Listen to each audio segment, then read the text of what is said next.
Today, the topic I'm going to talk about is a topic that is very close to my heart. I was requested to speak about it, and I really think we need to speak about it. And this is on bringing up extraordinary sons. There's a trend that has really been disturbing me. There's a trend that has been disturbing me a lot. We know that the devil has always waged war against the boy child. We know during the time of Moses, we know that the sons of the Israelites, the Hebrew sons were to be killed. We know during the time of Jesus that all the sons were to be killed. We know that. And many other times, even firstborn sons of the Egyptians were killed. So we know that the devil has been fighting the boys, that much we know. But one trend that I wanted to share that for me has been such a concern is when I see in church, I see very committed young men. They are serving the Lord, maybe they are singing and they are doing many other things, but they don't seem, I think the sound, I don't know whether the sound is good.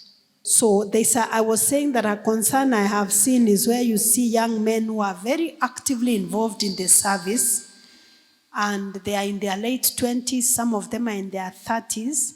Unfortunately, a lot of them are living with their mothers. That for me is a concern.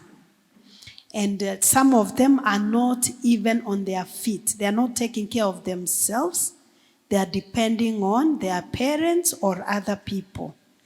Worse, others are even getting married and moving into the women's houses. That is a big concern to me. And that points to a fundamental issue that we need to address. I would wonder if my son will wake up one day and think it's okay to pack his bag and move into a woman's house. Please, that is not okay. I tell my sons that even if I'm dead, I will haunt you until you leave that woman's house. Of course, I know the dead know nothing. I'm just trying to show you the way it is very, very disturbing that some of them are even getting married in holy matrimony in church, and they are packing their things. Instead of the way we were used to, ladies pack their clothes and go, our sons are packing things to move into the girls' houses. And they will tell you it's because the girl is the one who has a better job. It's because she's living in Lavington. Me, I'm living in Kawangware, so it's better for us to go and live in Lavington. No. It is not okay. See, sawa kabisa. Even culturally speaking, in some of our cultures, a boy could not marry until they had a house. The first thing that the parent will ask a girl when she's saying that she's getting married, the first question even my mother asked me, does he have a house? They don't even ask about a job, whatever. Is he good looking? I don't know what. Does he have a house? Because where is he taking you? There are parents who even find it okay for their son to marry and bring a wife in their house. Hapana, you can't do that. Even if you have a 12-bedroom house, there is no way your son can marry and move into your house with his wife. Because there is no way you can live with your daughter-in-law and the story ends well. That story does not end well. I said in one of the radio stations, and people insulted me, when I said that when you bring your wife and you are living with your mother in the same compound, you start fighting even over cockroaches. Imagine over cockroaches and chicken. Because they are saying, this fat cockroach, me, I never had such a cockroach until she came to live with us, and this is because of our sons who are failing to launch. So it's a contradiction to the gospel, especially when I see young men singing like, I'm not referring to these young men who have sung, but there are many of our young men who are in choirs and they sing, and I could see the way they captured our attention. They sing so well, but then they woke up in the morning to ask their mother for soap to go and shower. No, you didn't do that. See, sawa. You're waking up in the morning, Mom, there is no soap in the bathroom. Hapana, please. The way you are singing so well and you're using your talent, use it to take care of yourself. Be a man. Be man enough. Now, let me take you to what the Bible says. the book of Psalms chapter 144. The prayer has been made. Psalms chapter 144 verse 12, and it says that our sons may be as plants grown up in their youth, that our daughters may be as corner pillars polished after the similitude of a palace, that our sons may be as plants grown up in their youth, that our daughters may be as corner pillars polished after the similitude of a palace. We'll talk about our daughters next time, please. Today I'm talking about sons. So somebody may just take a clip, post it on the internet and say, I'm attacking sons and men. That's not what I'm doing. Today I was guided and I want us to talk about our sons. Our sons may grow as plants. Plants have roots. Have you ever seen a plant without roots?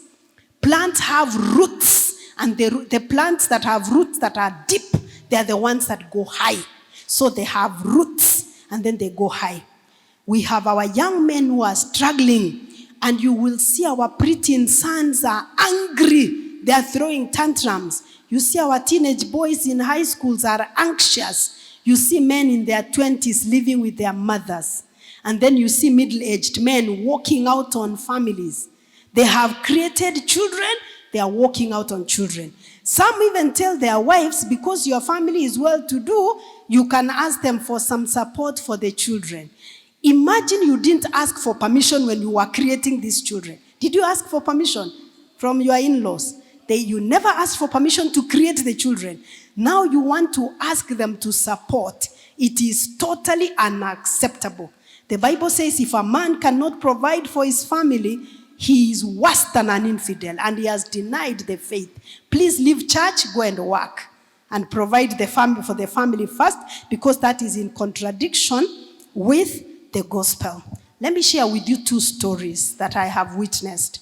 One of them was a young man. He was being raised in this family.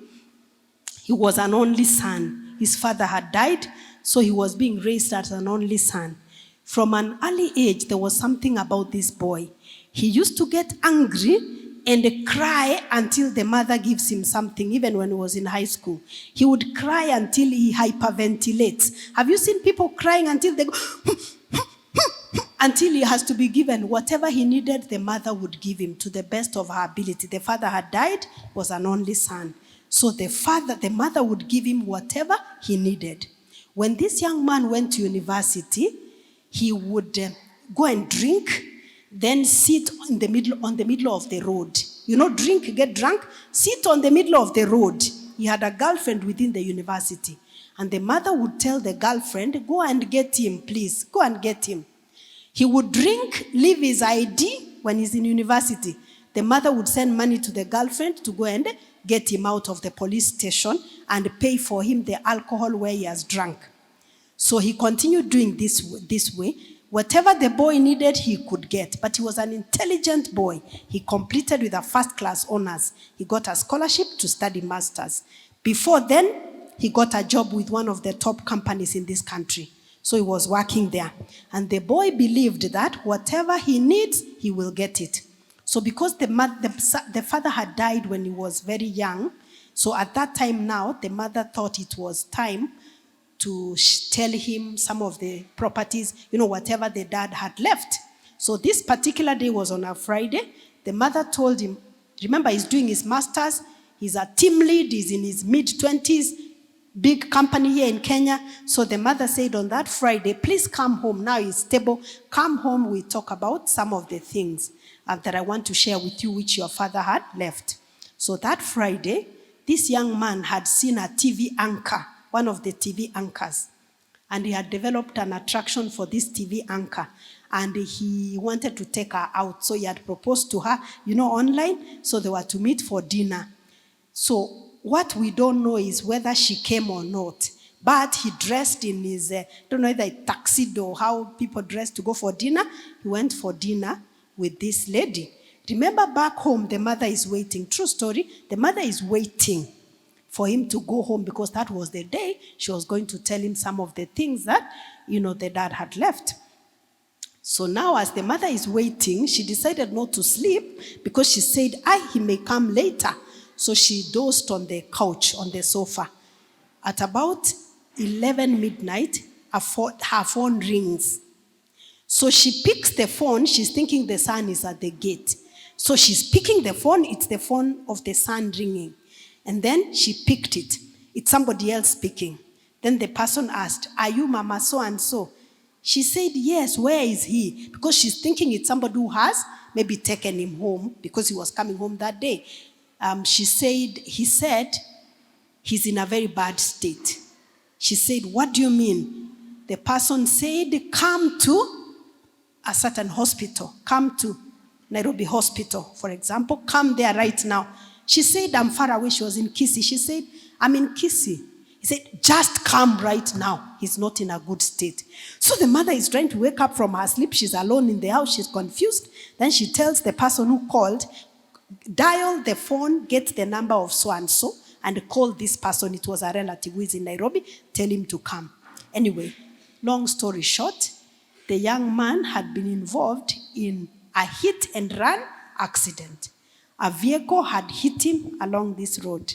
That time, 11 midnight. Now, we don't know whether it was a suicide mission, but even as he was hit, he was dressed in his very smart dinner clothes. He had gone to meet. He had told people that I've been admiring this TV anchor. She has finally accepted to meet me for dinner, so I'm going to meet her. So instead of him going home, whatever they had planned with the mother is waiting at home. He decided to go for dinner with this lady. We don't know whether it was suicide or whether it was hit and run. Whatever it was, the most important thing I'm trying to say is that the boy was, by the time they arrived at the hospital, was pronounced dead.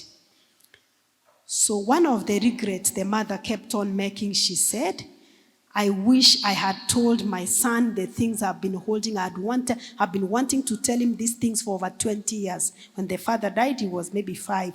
So the mother said, I was happy because he had gotten his job, he was stable, he had started his master's, and I now wanted to talk to him, to tell him some of the things I've been wanting to tell him."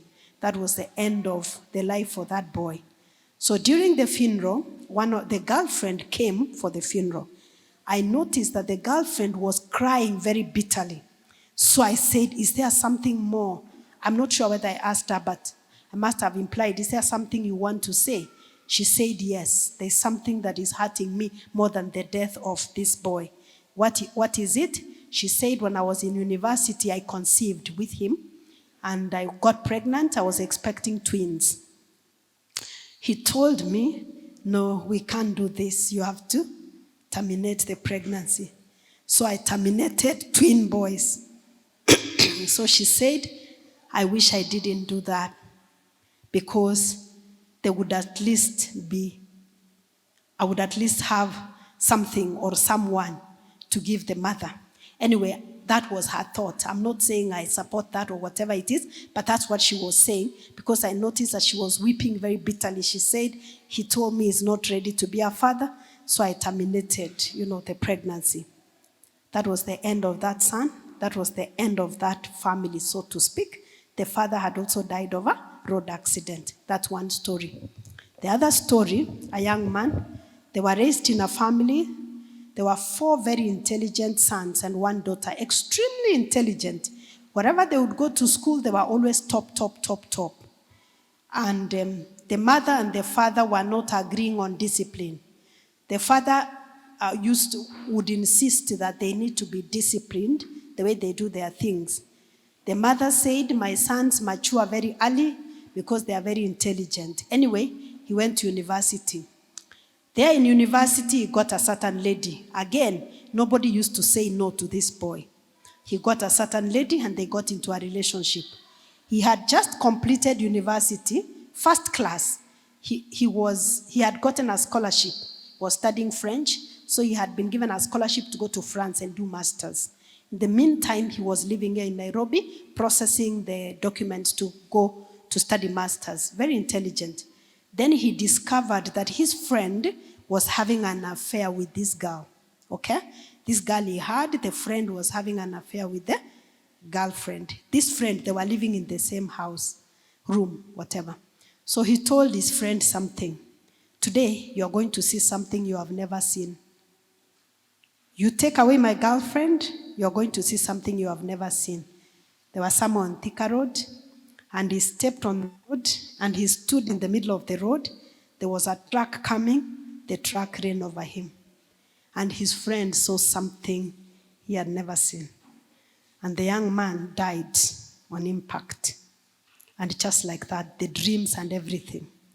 The lives of the parents were never the same again because they had lost the older brother again, who was also extremely intelligent. They had lost him to HIV when he was in his prime. His elder brother, this was the second born. The parents' life were never the same again. They had to move to another county. Their lives were changed forever. I'm not going into details. I wish, again, these were just 2 stories, but the stories are very many. That these boys were intelligent and everything. Externally, they were strong, but internally, they were weak. They never learned how to manage their emotions. How I pray that none of our sons is going to find himself to be in such a state. Back to what I said, that our young men being dependent, even at an age that they need to be independent. I know that we live in a country at a time when there are no jobs. That much I know. But honestly speaking, the reason cannot be that there are no jobs. That's why my 32-year-old son is asking me for soap. That cannot be. It cannot be the issue that it's because there is a lack of jobs. It's because we have not been able to give our sons roots. The Bible says that our sons in their youth may be like well-watered plants with roots. It is a lack of roots that makes our boys struggle. There is a quote that goes that a boy must kill his mother for him to survive. A boy must kill his mother for him to survive. What do I mean? A boy must emotionally disconnect from his mother for him to be a man. A boy must emotionally disconnect from his mother for him to be a man. We'll talk about what is a man. When or how does a boy get emotionally disconnected from his mother? When the boy is between the ages of 3 to 5 years, they disconnect from their mother and they become like their father, or they copy their father. You will see you will see they will start wearing their father's shoes. They start wearing their father's jacket, and they start telling mimi ni kama daddy. Mimi niko na muscles, or the father's fimbo ama kofia. They start wearing it. And some mothers, they sabotage that developmental stage because they don't know. Because they will come home, the boy opens the door and he asks you, Daddy ako wapi?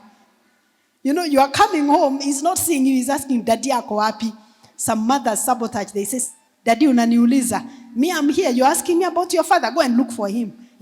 They sabotage. Especially mothers who are parenting single. And maybe they are angry at the father for leaving.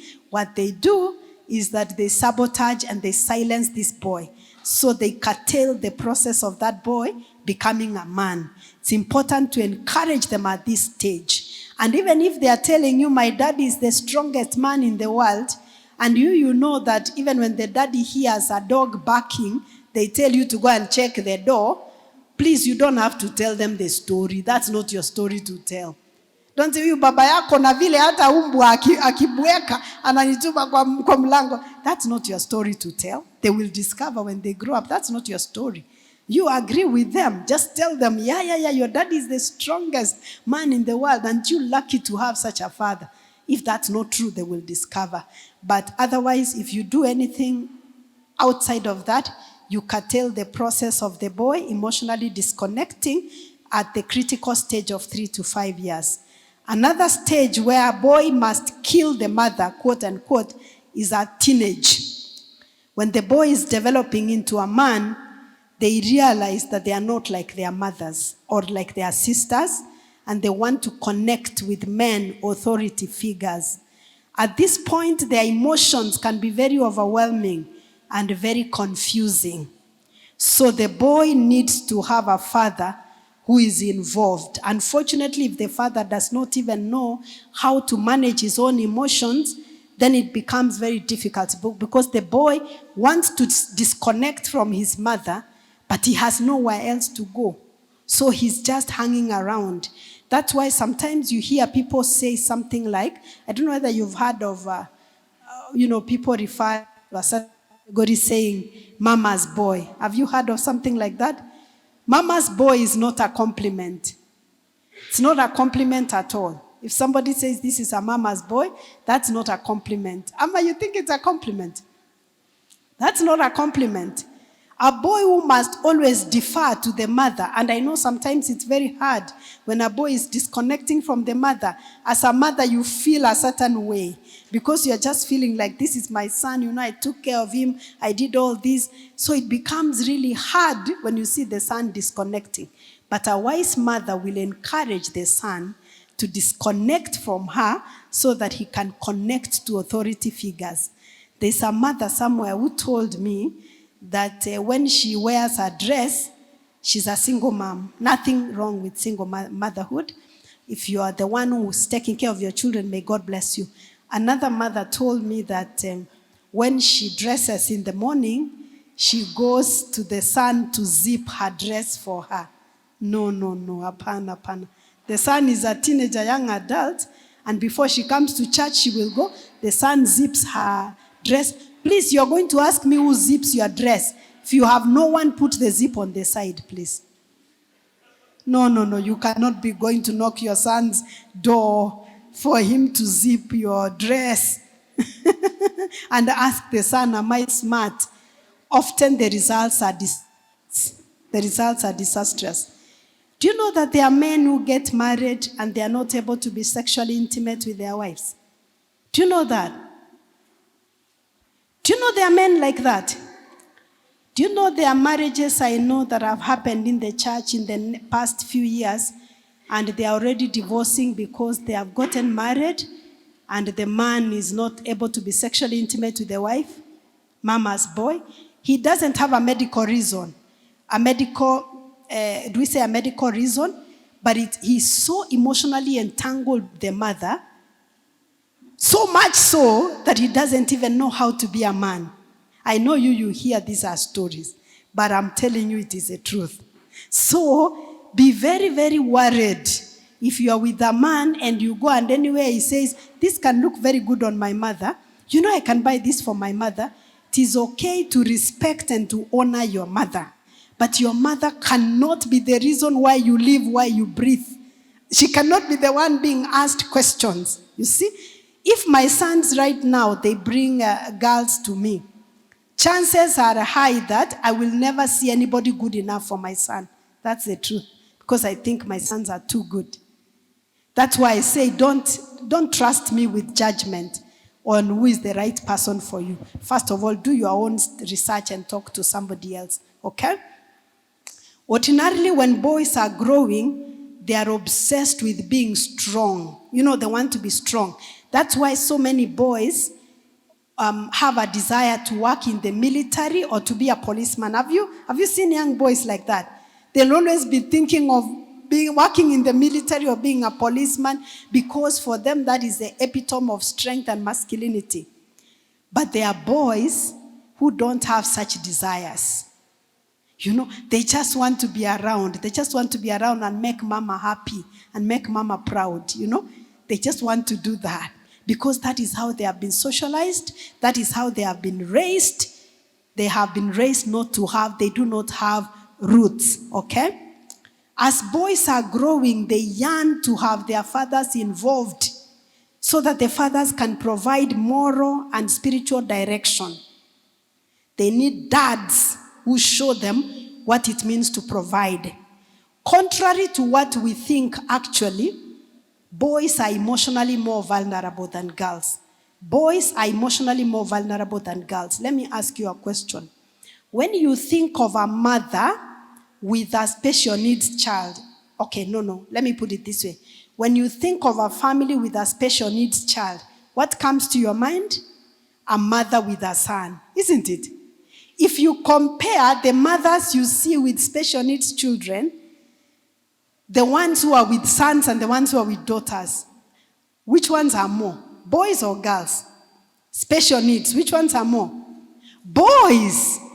Because Boys are more likely to be diagnosed with learning disabilities, with autism, with ADHD.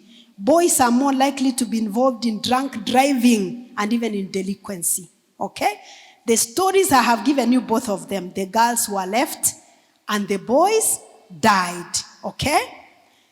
When families go through a divorce, it is very difficult for both genders, but it's especially more difficult for boys.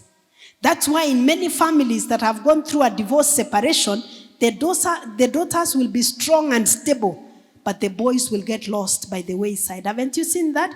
It is not common to hear a story where, you hear a story where the father maybe walked out, the mother has struggled to raise the children. Most often you will see the daughters doing great things. But usually the boys, you will see they are taking alcohol, they are doing something and what. Boys are emotionally more vulnerable and they need the parents to pay a bit more attention, especially when the fathers are not there. Women desire to have men who are strong, men who are providers, not men who are depending on them. There is no marriage I have seen. Let me say this carefully.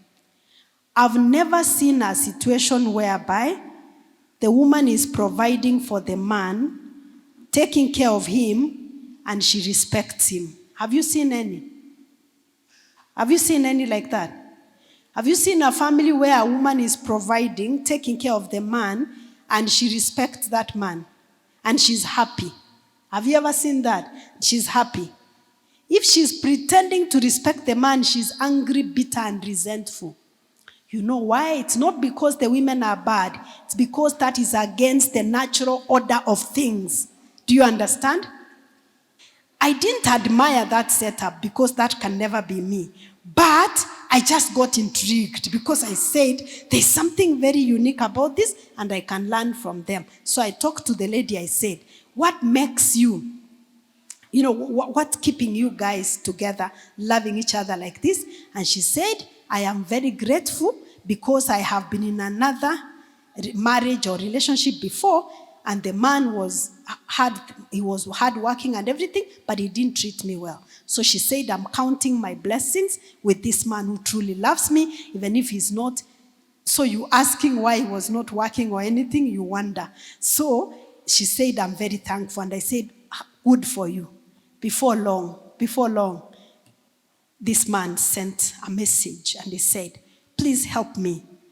He sent online. It's, online, and it says, I get a lot of DMs. He said, please help me because my wife is having a relationship with another man. I said, definitely that was going to happen. I didn't say it loudly. I'm just saying now I knew that this was going to happen. It was only a matter of time. And if you looked at those messages that the wife was exchanging with another man, they were like those teenage messages. Did you ever write letters when you were 17, 18? Okay, Gen Z. Zile barua mnaandikanga, zile messages. Those were the kind of messages that she was writing now in her 40s they have a number of children. Children who need to be writing the messages, they were writing. So the messages were shocking, but not shocking because that was an expectation. Because over time, how does she begin to view this man? You see, how is she viewing him? It changes. There's something called polarity between masculinity and femininity. Let me explain. There's something called polarity. For people to be romantically attracted and to enjoy sexual intimacy, there has to be polarity between masculine and feminine. Okay? Somebody has to be a man, another one has to be a woman. So when there are reversed roles and there's confusion, the woman starts wearing the pants, she will resent and despise this man. Okay? When the man starts wearing the dress, he will end up being like a child in this marriage. And this man said, I'm shocked that my wife can be so romantic with another man like this, and yet in our home, intimacy died a long time ago. I said, obviously, it would. Anyway, so along the way, the man said, if only she can start for me a business of about 3 million, I will just leave her in peace. Are you seeing that kind of twisted thinking? The man is saying, if only she can give me 3 million to start a business, nitamuacha. How did it become okay in a man to ask a woman to start a business for him? When did that become okay? Lack of roots. Lack of roots. Anyway, the story didn't end well. I won't finish the story, but it did not end well. So I'm trying to say I am yet to see. And even when I ask women all over, right now they may be afraid of raising their hands. But when I have conferences and I ask women, will you be okay housing, feeding, providing for your husband? I've never met a woman who will say it's okay. And I ask, will you respect? They say never. Will you be attracted? Never. Because there has to be that polarity. That is why mommy's boys can have a girl who is a friend. They want that girl to be their girlfriend, to be their partner. And the girl says, we uko sawa lakini hapana. And the guys, it feels like this. The girl experiences the young man like this. If you have ever taken tea, when tea has enough sugar, I don't take tea, I don't take sugar. So I'm just saying, from what I can remember. When tea has enough sugar, it tastes nice. Sindio? What happens when you put too much sugar in that tea? Inakugaragaria, unasikia kutapika. So that's how a mama's boy comes across. Like, he's okay and everything, but as a girl, you're with a mama's boy, you feel like you're with another girl. Yani kuna kitu, there's something that just doesn't work. You just feel like vomiting. And they're wondering. And eventually the boy will be left or will be cheated on. And the parents will be saying, even us in the church will be saying, but this young man is so good. Why can't he get a wife? He's effeminate. He's effeminate. Women, girls want men who have roots, not effeminate, some creatures somewhere in between. Okay? Very important. So the question we may be asking ourselves, how do we raise our sons? And I know this is a pregnant topic. That's why we'll give it enough time for questions. How can we raise our boys to be strong so that they have roots? They have roots and they can grow high. I will give you about 7-8 ways that we can raise our sons to be strong, and then I will take questions. We need to teach our sons the language of emotions. We need to teach our sons how to identify their emotions, how to express their emotions, and what to do with their emotions. The 2 examples I gave you, these young men never knew how to express their emotions, what to do with their emotions. Eventually, it leads to addictions and even suicidality and many other things because they cannot express themselves. There are certain men who have been raised not knowing how to express any emotions except anger. So when anything happens, they fight, they're angry. Some men will be so addicted to sex, not because of the sexual act itself, but that is the only time they can feel something. They can feel something. There is that saying that goes, Simba mwenda pole ndiye mula nyama. So you see, they're just quiet, they can't express themselves, but every time they feel they want to have sex because that's the only time they can feel something. They have learned not to express their emotions. Somebody gave an illustration and said, if we had a young boy and a young girl, if the girl fell down, we will pick her up and comfort her. But if a boy fell down, we will tell him, stand up, you're a man, wipe yourself.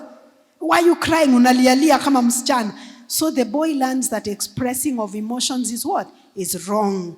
So they are raised not to express their emotions. And eventually it comes into addictions, or even it comes to acting out sexually because they never learn to express their emotions.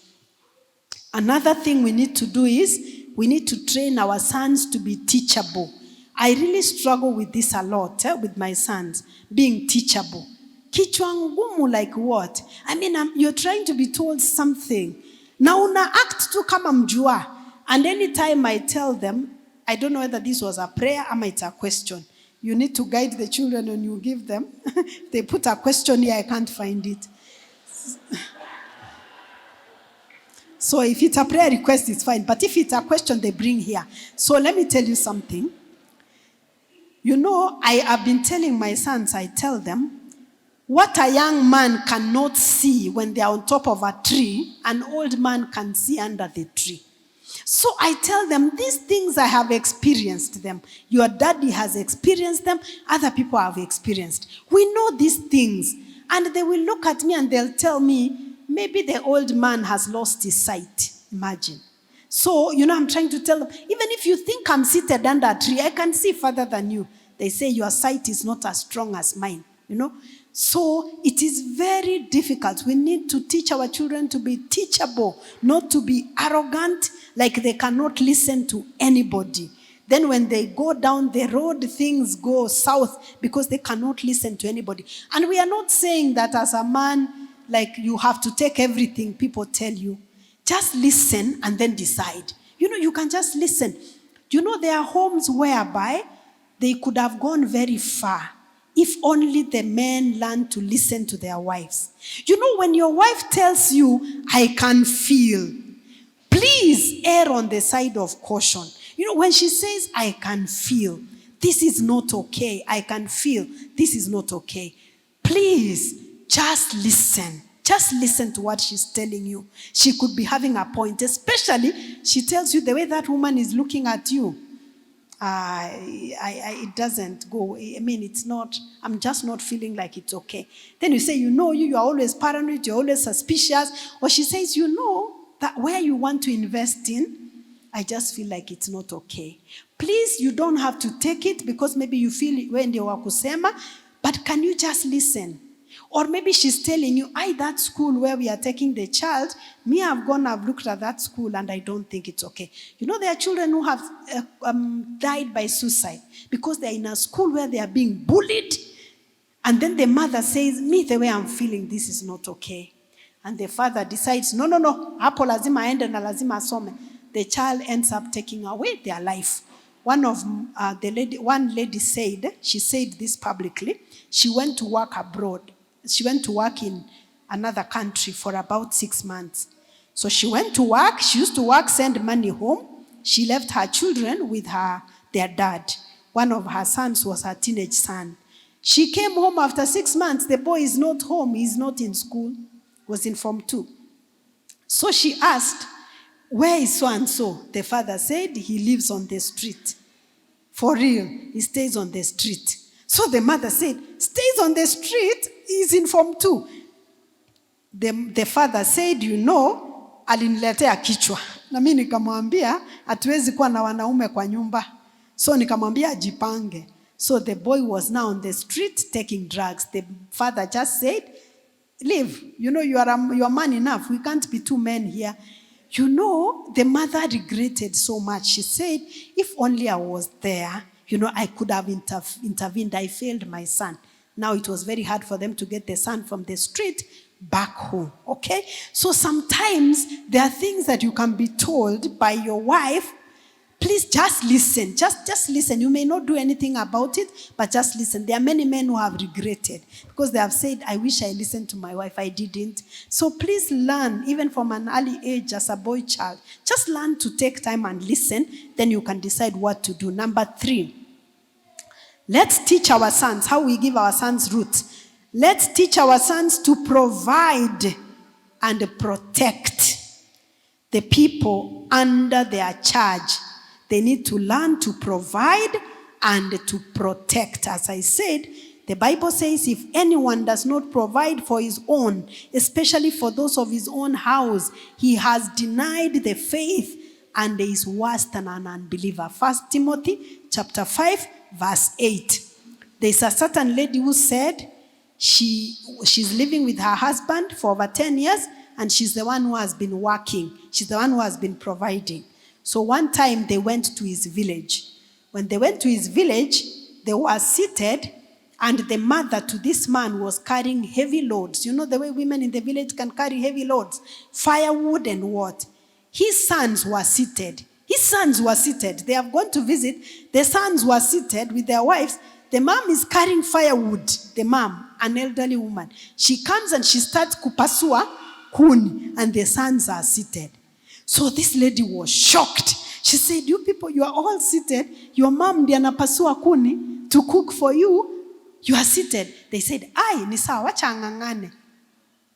How does it feel okay, a son with strength and energy to watch an elderly mother kupasua firewood?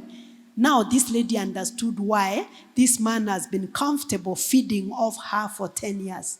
When she can go to work, he's seated, he's waiting. And I know that sometimes you can have a man who is struggling, but then maybe the business is not going well, or he's in between a job for some time. But this person will not be comfortable. You understand? They will be very disturbed. Please, if you are a man in your 20s and listening to me today, and you're waiting to go in the evening to ask your mother, your father, I don't know why mostly you ask your mothers, to ask the mother for money to buy a shaving blade. Please be very, very disturbed. Be very, very, very disturbed, because si sawa kabisa, it's not okay for you to feel that way. She now understood, because he learned from an early age that the mother will carry the heavy weight and provide for him. So he was now comfortable sitting when the wife is feeding him, and is feeling okay for over 10 years. So we need to teach our sons that a man who has roots is a man who provides and a man who protects.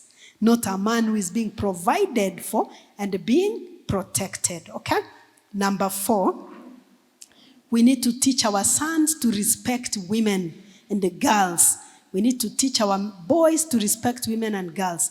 You know, I think if there's something as Africans we have failed our sons, is raising our sons to feel entitled to female bodies. You know, we have raised our sons who feel entitled to female bodies. When my son went to university, he told me for about 1 week, they were taken through orientation. And one of the things that was very clear is that the institution he is in, they have zero tolerance towards sexual harassment. Zero tolerance. So they were told you cannot catcall as a boy or even as a girl. Mostly it's boys. You cannot catcall a girl. If you do that, you go home. You cannot make unwanted comments about somebody's body. You cannot.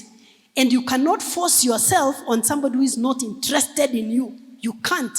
So he said some of the things that they were taught in that institution, there are things he had either read that happen in developed countries, or some of the things I teach from the pulpit. But he said, typically in the African context where he has been, some of those things look like they are very foreign. But he said he was happy because in that institution, they hold it zero tolerance to sexual harassment or anything. They were told as a boy child, you cannot look at women and think that the body parts are for you, for your sexual gratification. That's a human being. You might have seen in our country, we had rugby players, 2 rugby players, whose career was very promising. They took a girl out, they bought alcohol, they took alcohol. Then when they came home, they had sex with this girl when she was drunk. They were in court a few years ago, and that is just how they lost their careers. And they were told it consent all the way. The fact that a girl accepted to go out, of course I'm not telling people to drink. I don't drink, I'm just saying. The fact that the girl accepted to go out with you, number 1. You bought her alcohol, number 2. You came to the house, to your house with her, does not mean she has consented to sex. And I know somebody will say, but why don't you tell the girls also to take care of themselves? That's another topic. Today I'm talking about boys. So the thing is that the fact that you can't say, oh, but she accepted my alcohol. She accepted to go out with me. She accepted to go to my house. Did she accept to have sex with you? And just like that, these 2 boys, I looked at them, they were in their 20s. Their career was really gaining momentum. And I saw them in court breaking down. And just like that, they were jailed for sexual abuse. Yeah, you cannot do that because you cannot assume that these are your bodies. In fact, I've had a lot of ambassadors and young single ladies in some churches. I've heard them say how the greatest headache they have in church, I believe it doesn't happen here, but this is what I've been told in other churches. They tell me the greatest headache we are having in churches is with your husbands, with the elders and the pastors. And they say, imagine you go home and then you are receiving a message, and this man is an elder, he's the one who baptized you. I mean, of course, the pastor baptizes, but he was in the water with you when you are being baptized.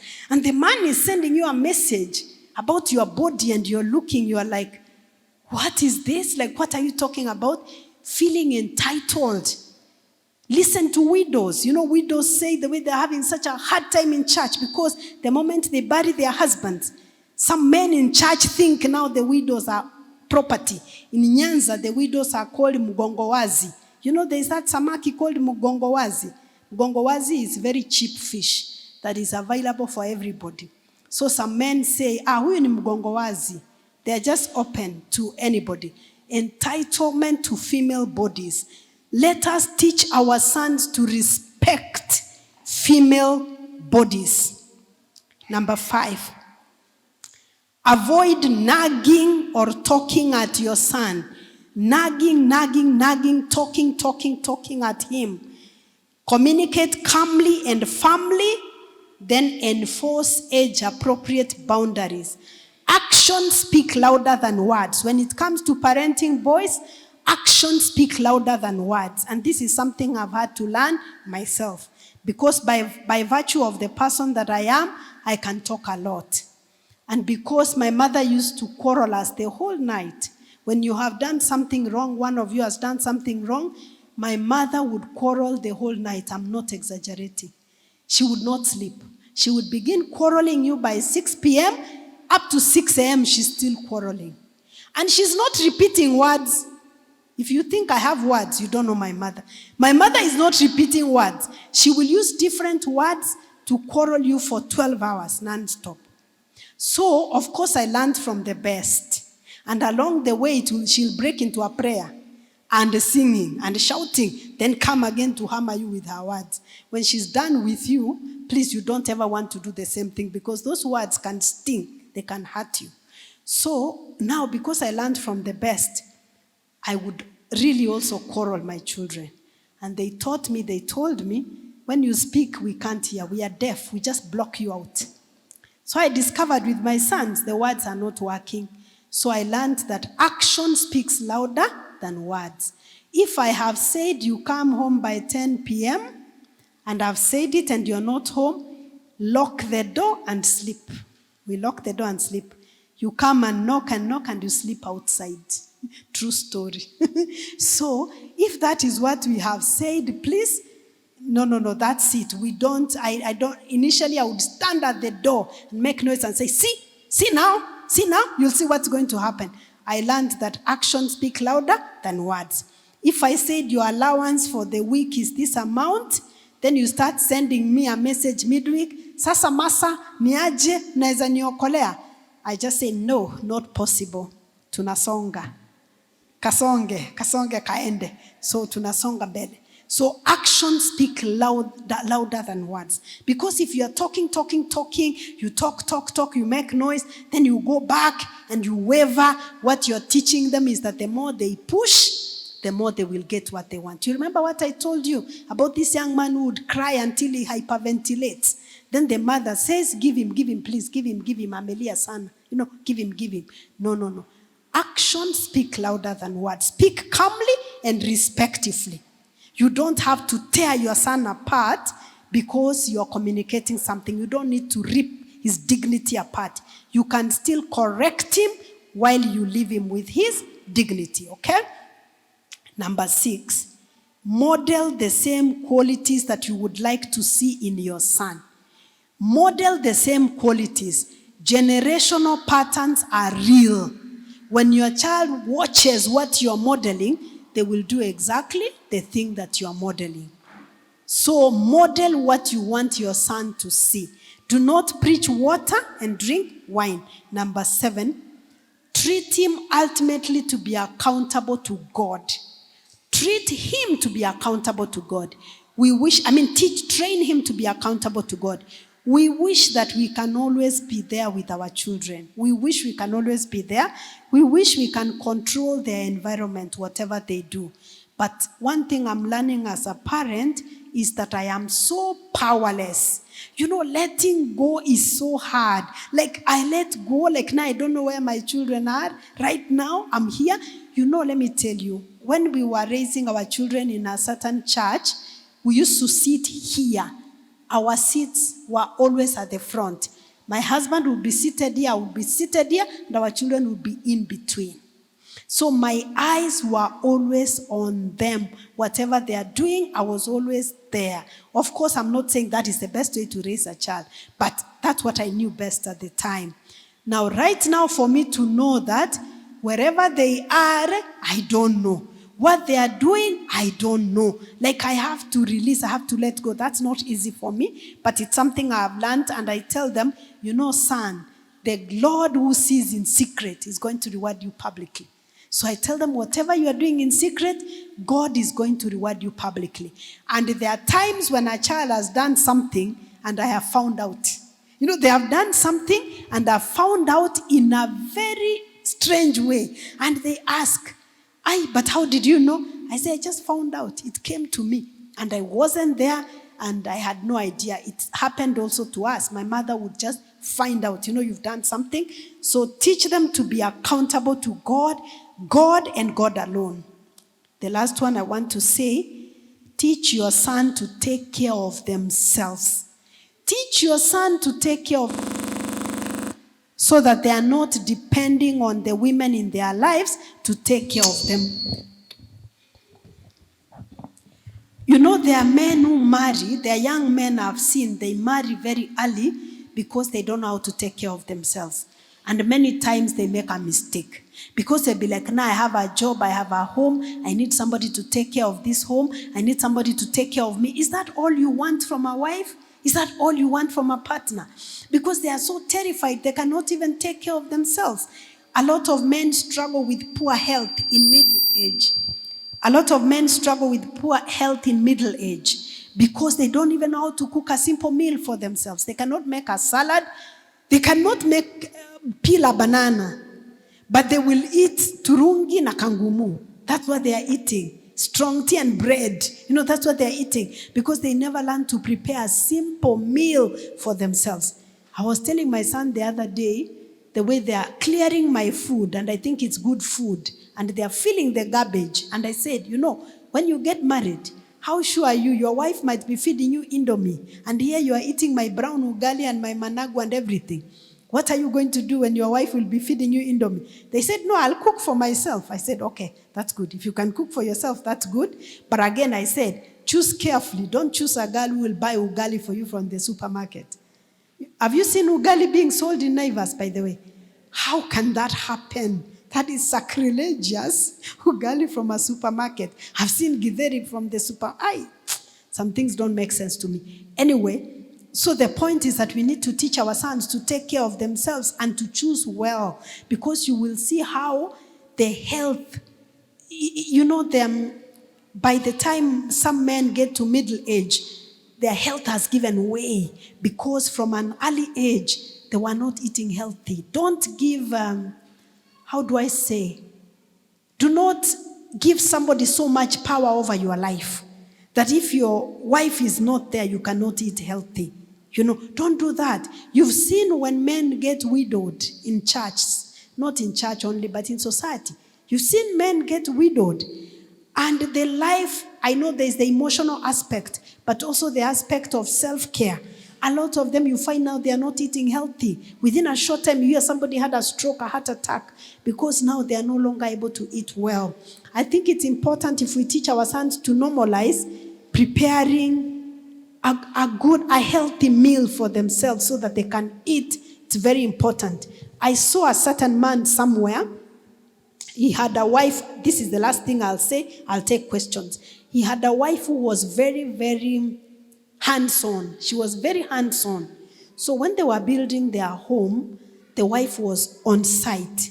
She built a beautiful home. She was even importing materials from the Middle East, and everything had a detail. When I looked at that house, I wish I was like her. So this woman was hardworking. She wasn't so educated, but she was in her business. She was very diligent. She built that home, I'm telling you. Imagine the moment she finished building that home, she died. She didn't live in that house even a single day. The house was complete. By the time it's getting complete, she was diagnosed with a form of cancer, 4th stage, I think, or 3rd stage. She went for treatment. She died. She did not enter this house. So, because the house was complete, they moved into it, and now the burial preparations and everything were done in the house. So as we were going to that house, you look at that house, and you're looking at this lady now, a body, in the house that she invested herself in. She both worked with her hands and supervised. She used to go on site and stay on site the whole day. She even knew the stone. She'll know where to get the stones from. Anyway, she died. She was buried. And I remember during the funeral, the husband, I looked at him and we just felt so sad because he was broken and confused. And he did not even know where, the place where you put tokens. He had no idea, like tokens are steamer. He had no idea. And so the man did what the mistake most men do. Some men do. Was in his 50s. He married a 20-something-year-old girl. Please let me just give you free advice. If you are a man in your 40s, in your 50s, and for whatever reason you are marrying, please, there are no wives who are 20-something-year-old. Please, there are no wives. These are children. There are no wives. Do not deceive yourself that this is the one who is going to take care of me when I'm old. Forget about it. She will not take care of you when you're old. So he married a 20-something-year-old. And this woman had left her with a big car and with the teenage children. So this girl was even around the age of her sons. So for a few days, this girl was now driving the car, driving the man. The sons were so distraught, they fought, they didn't fight, but they disagreed so bad with the dad, they moved out. Because they are saying they're in their 20s, the house the mother has built, a young girl has come in, taken over the car and everything. They disagreed so bad with this girl. It didn't take long. The father started having fights with this girl, obviously, and then the girl left. And this man actually got a stroke. So bad. Because his health now, he was isolated, he was home, the sons have gone, he did not even know where salt was. Have you ever been in a home where ata chumvi ujui? Like if your wife goes on a retreat, unampigia simu. Na chumvi iko wapi? Wapi sukari? Akienda ujue chumvi iko wapi leo. Please, just go and know. Just know where salt is, roughly. Just have an idea, please. Because there are men... Nimekanyaga live wire. Now let me tell you, there are men who tell me that when their wives travel, they just boil water, then make strong tea. Just the kettle, where it is. Ama gas, unawasha tu hivi anachemsha maji, anaweka strong tea, alafu anaenda kwa duka ananunua mkate, ama unajua zile kangumu zinazungushwa, the ones which watchmen and the people buy. Lakini zile kangumu ni tamu anyway. I've never tasted, but I think they are sweet. I think they say that zinatengenezwa na mafuta ya transformer. Ndio maana. Anyway, so let me tell you. Imagine unaona elder Adventista ule anavaa suti. Ako na juala na kangumu. Imagine. Ati the wife has gone on a women ministry retreat. So na watoto wako shule. Ananunua kangumu, imagine. Na huyu ni elder anafunza health message. Tukue serious. So unabeba kangumu. Anachemsha maji, anakoroga hiyo turungi na kikombe because hataki kuosha sufuria. So aweke hiyo maji kwa kikombe, akoroge na koko ama na majani na sukari na kunywa. It will not end well. Do you think you will be 55 and healthy? Ukikula hivyo, utakuwa 55 na uko healthy.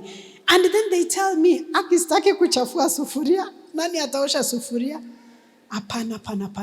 You know what you are doing? You are giving over your life to other people. Just learn to prepare a salad for yourself. Cut a cucumber, cut some onion, cut some tomato, cut avocado, weka avocado hapo ndani hivi, chemsha mayai, weka hapo. Just something, a healthy meal, please. Just learn to eat a healthy meal. That way you will not be under the mercy of somebody else. So let's teach our sons. They get roots by taking care of themselves. Many men who have gone the route of getting a wife, a woman, just to take care of them, after some time you realize that this woman is not a suitable helpmeet for you. Because beyond preparing a meal for you and maybe being sexually available for you, there's nothing else. By the way, did you know that many men can have sex with almost any woman, but women cannot have sex with just any man? Did you know that? Did you know that? Many men can have sex with almost any woman. That's how we are wired. But women cannot have sex with just any man. So if a man is saying, oh, mwanamke ni mwanamke, bora anaweza nipikia chakula na ile chakula ingine, that is a very low standard. Very, very low standard. And after some time, you will be frustrated and unfulfilled because that's not all. So you need to learn self-control and discipline and how to prepare a simple meal, at least a simple meal for yourself so that you can take care of themselves. And these things are best learned when somebody is young. You know, when you learn this when you are young, it becomes easier as you grow older. Let me take any questions or any comments. So I have 2 questions. If there are any, I will be happy to respond. Most of our boys are vulnerable because most of the time, the fathers are not present for them. What impact can women bring or lessons in the absence of the father figure? That's very true. Most of our sons are vulnerable because their fathers are not present for them. What can women do for the sake of our sons? I can understand what you're saying. This is very true.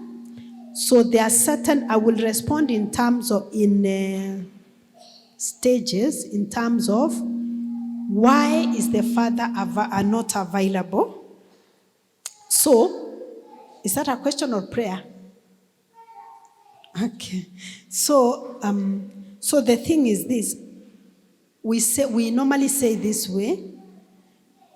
A woman can convert an embryo into a boy, but a woman cannot bring a man out of a boy. That's not possible. A woman cannot teach a boy how to be a man because she doesn't know. But she can convert an embryo into a boy, but not a boy into a man. So there are many reasons why the father may not be there. Number 1 is that the father may have died. Because, we have seen that men die earlier, okay? The research actually shows that in Kenya, by the age of 45, 6 out of 10 women will be single parents. 6 out of 10 women will be single parents. So you are likely to see women raising children alone than the other way. So there are men who may die, so because men die earlier, so women may be widowed. Number 2, because of parental divorce or separation. When parents divorce or separate, the woman remains with the children. Sometimes it can also be because the father is working away or the father has to put in a lot of work hours. It can also be that the father does not know how to be there for the children. They can be there physically, but emotionally they are not there, isn't it? They are there. I wonder, maybe I want to challenge fathers. Do you know your son's best friend? Do you know their friend? Do you know what your child likes? Do you know what your child likes, what your child would rather do most of the time? So sometimes some fathers can be there physically, but emotionally they are not there because they did not know, they never learned how to be emotionally present, okay? So this is a case where they may not be there. Sometimes there are fathers who have abandoned. These are broken men. They get children, they disappear. They abandon their children. And they never turn back to go and take care of their children. So this question is being asked in case of a mother. The mother is there. What can she do? What a mother can do is she can introduce role models to her son. You can introduce godly role models. Maybe from church, maybe from the neighborhood, maybe from your family. You can get a man who you can introduce to mentor your son. If that's not possible, because sometimes it's not possible, you can talk to your son about the great men, even in history. You can talk to them about King David, about Joseph, about Daniel. You can talk to them about their grandparents who are great men. By the way, you will be amazed when you talk to your son about their grandfather who was a great man. It means a lot to them. One time I was talking to our elder son, I was talking to our sons about my grandfather, my maternal grandfather. My maternal grandfather had very nice hair. We used to know him because of his hair. And he never used to shave. He had a lot of black, nice hair. And a nice smooth skin. And he was a tall and strong man. So I used to talk to him, and I would sometimes tell my firstborn son, you look like my grandfather. Even when he goes home, my mother says, this is my father, because he looks like my grandfather. And so at some point I told them that my grandfather was a herdsman in Lord Delamere's farm. Lord Delamere's farm? My grandfather worked for him. I'm not sure whether he did or I'm imagining, but I think I heard that story. It doesn't matter. But I told him that story. So one time we had attended a camp, and we were talking about facts about ourselves.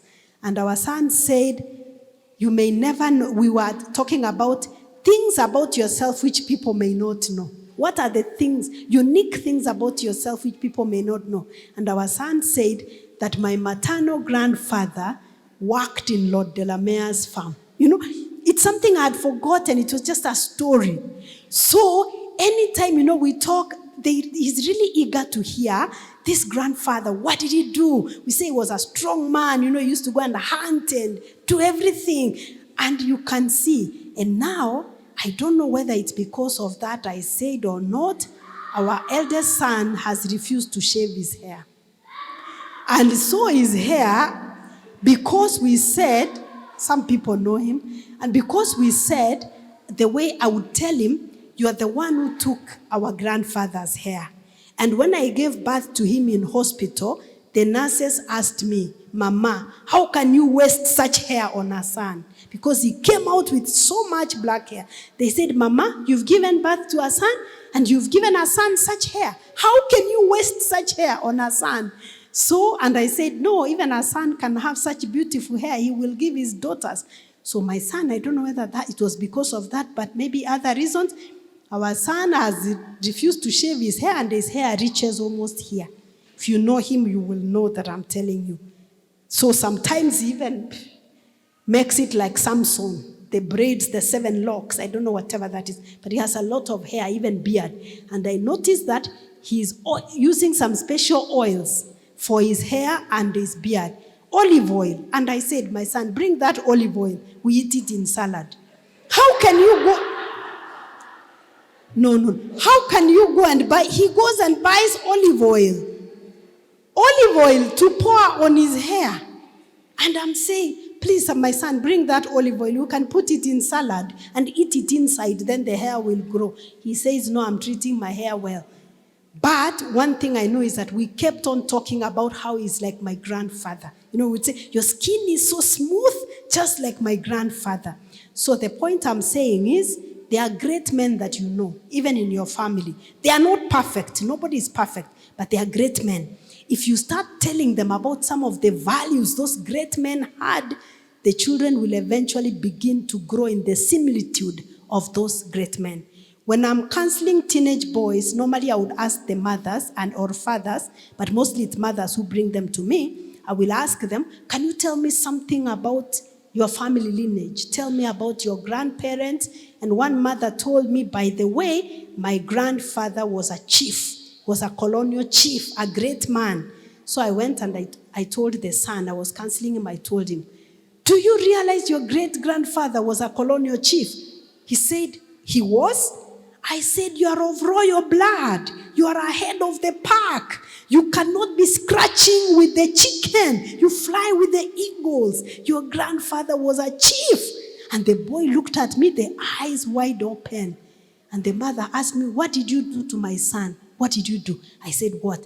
You just talked to my son. Things have completely changed. I said, I just invoked what you told me. I said, your great-grandfather was a chief.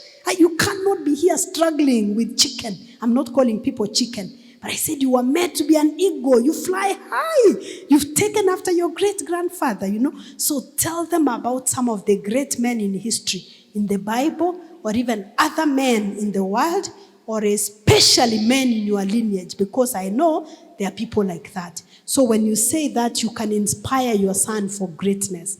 But as much as possible, if you are able to introduce them to godly role models, uncles, grandfathers, cousins, men in the church, men in the neighborhood. But again, you have to ensure that it's somebody who has values that you want your son to pick. I hope that helps you. How can young people empower themselves in the current state where there are no jobs to be productive? How can young people empower themselves in the current state where there are no jobs? So in the current state, you have to kill all expectations to get a job. Kill all expectations to get a job. Begin to think about how can you add value to the world. How can you add value to the world? When you walk in places, I want you to think about what can you do. The other day I had gone to Kisii for a crusade. I went to Kenya for a crusade, and I saw a land of milk and honey, the truth. Like if there's a land of milk and honey, that land, I was in that place for like 2 weeks. It was raining every day. There is no day it didn't rain, every day. Joseph, we were together. Please, Joseph, say hi. Joseph Ward Kenya, please say hi. If you have seen some of my videos called Get to the Point, that's the man behind that, Get to the Point. If you have seen, subscribe to his channel. If you have events, weddings, funerals, parties, please call him. He does state-of-the-art transmission. Okay? So anyway, I was in a crusade. Joseph was there. He can confirm it rained every single day in that place. And the avocados and the bananas in that land, I used to wake up in the morning and just look. And I told the people in Kenya, you are in this place and you are poor. Who bewitched you? Who bewitched you? You can be in this place and you are poor. Avocados this size and bananas this size. I said, if you just get these avocados, put in a parcel, send to somebody in Nairobi. Within a day, they have sold, they have made money and sent you. And avocados are just falling. Cows are eating. And bananas are just here falling on the trees. I said, no, you cannot be serious. What do you think about when you see people, you see situations? Do you think about solutions? I was in Mombasa. I told these people in the church, when I'm just here, I'm looking at you. You bring me here in a month, I will be a millionaire. With no job, I'll be a millionaire here. You know what? I said, I have looked at you. I've seen the way you are struggling with your children. I've seen the way you are struggling with your children in this city. If I come here and tell you I'm beginning a program, I will take your children, I will teach them life skills, and you will pay. Do you think anybody will refuse? Even me, I will pay so that my child can be kept busy. So I said, I've seen the problem you have. So as a young person, begin thinking solutions to the problems that people have. Don't be thinking about how people are going to help you, how someone is going to give you a job, somebody will help you get a job. Think about problems. Nobody rewards you with money for nothing. But people give you, you give people a service, and then people will be a blessing to you. So think about how to solve problems, and then think about how to add value before you think about money. Think about how to add value. The young people I have seen, they are given an internship opportunity, and the first thing they're asking, utanilipa pesa ngapi?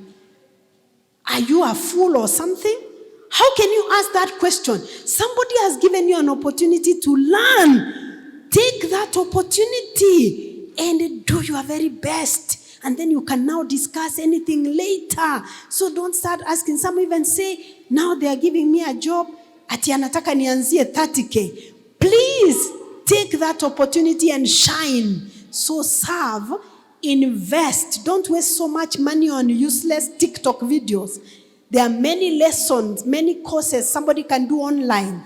Many courses. Get those courses. Do online. Equip yourself with skills. Identify somebody who is struggling with something and just say, I can help you. Let me tell you something.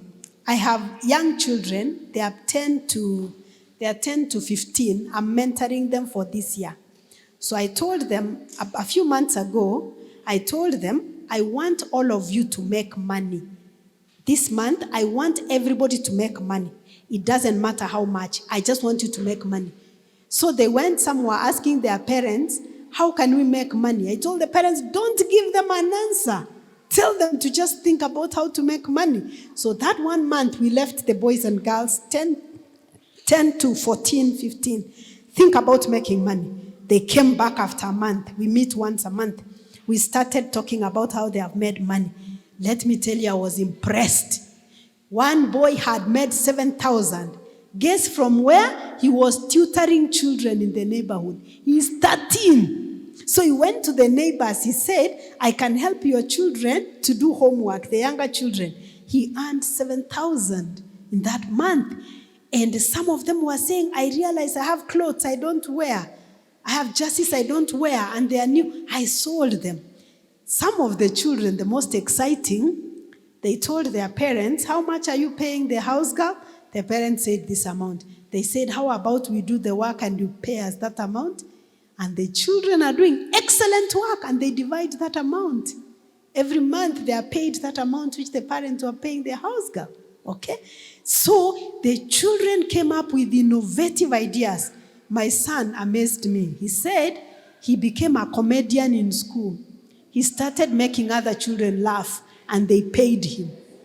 I am telling you, it's just amazing. Once you open your mind, and I told them it doesn't matter how much you will make. What I just want is look for an opportunity and make money.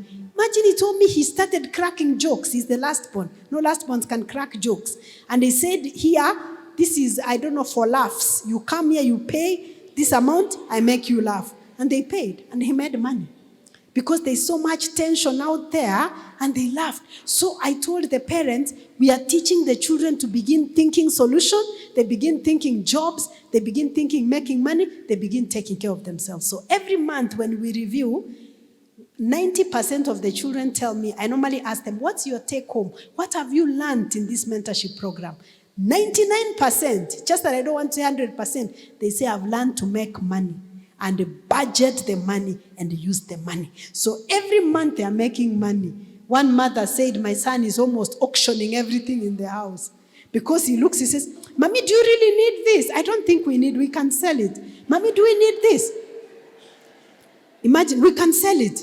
Another one just said, he went to the supermarket, he bought a packet of sweets, then he sold them in the neighborhood and he made money. He just walks around with sweets he sells.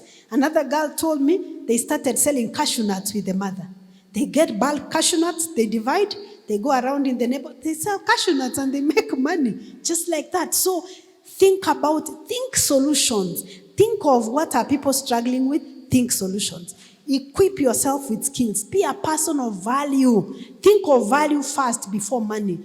Because once you have values, it's a gift that keeps giving. You will keep on learning more and more. And then finally, as a young person, if you don't have a job or you don't have a source of income, please don't get into a relationship. There is no romance without finance, my friend. Who lied to you? There is no romance without finance. If you have no money, you don't qualify to be in a relationship.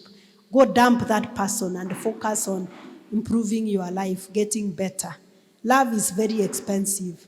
And whoever is lying to you as long as we love each other, tutakula hewa, anakudanganya, hakuna hewa mtakula.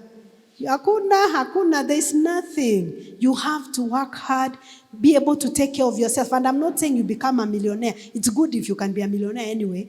But the point I'm saying, you have to first of all be taking care of yourself. Wherever there is money, there is power.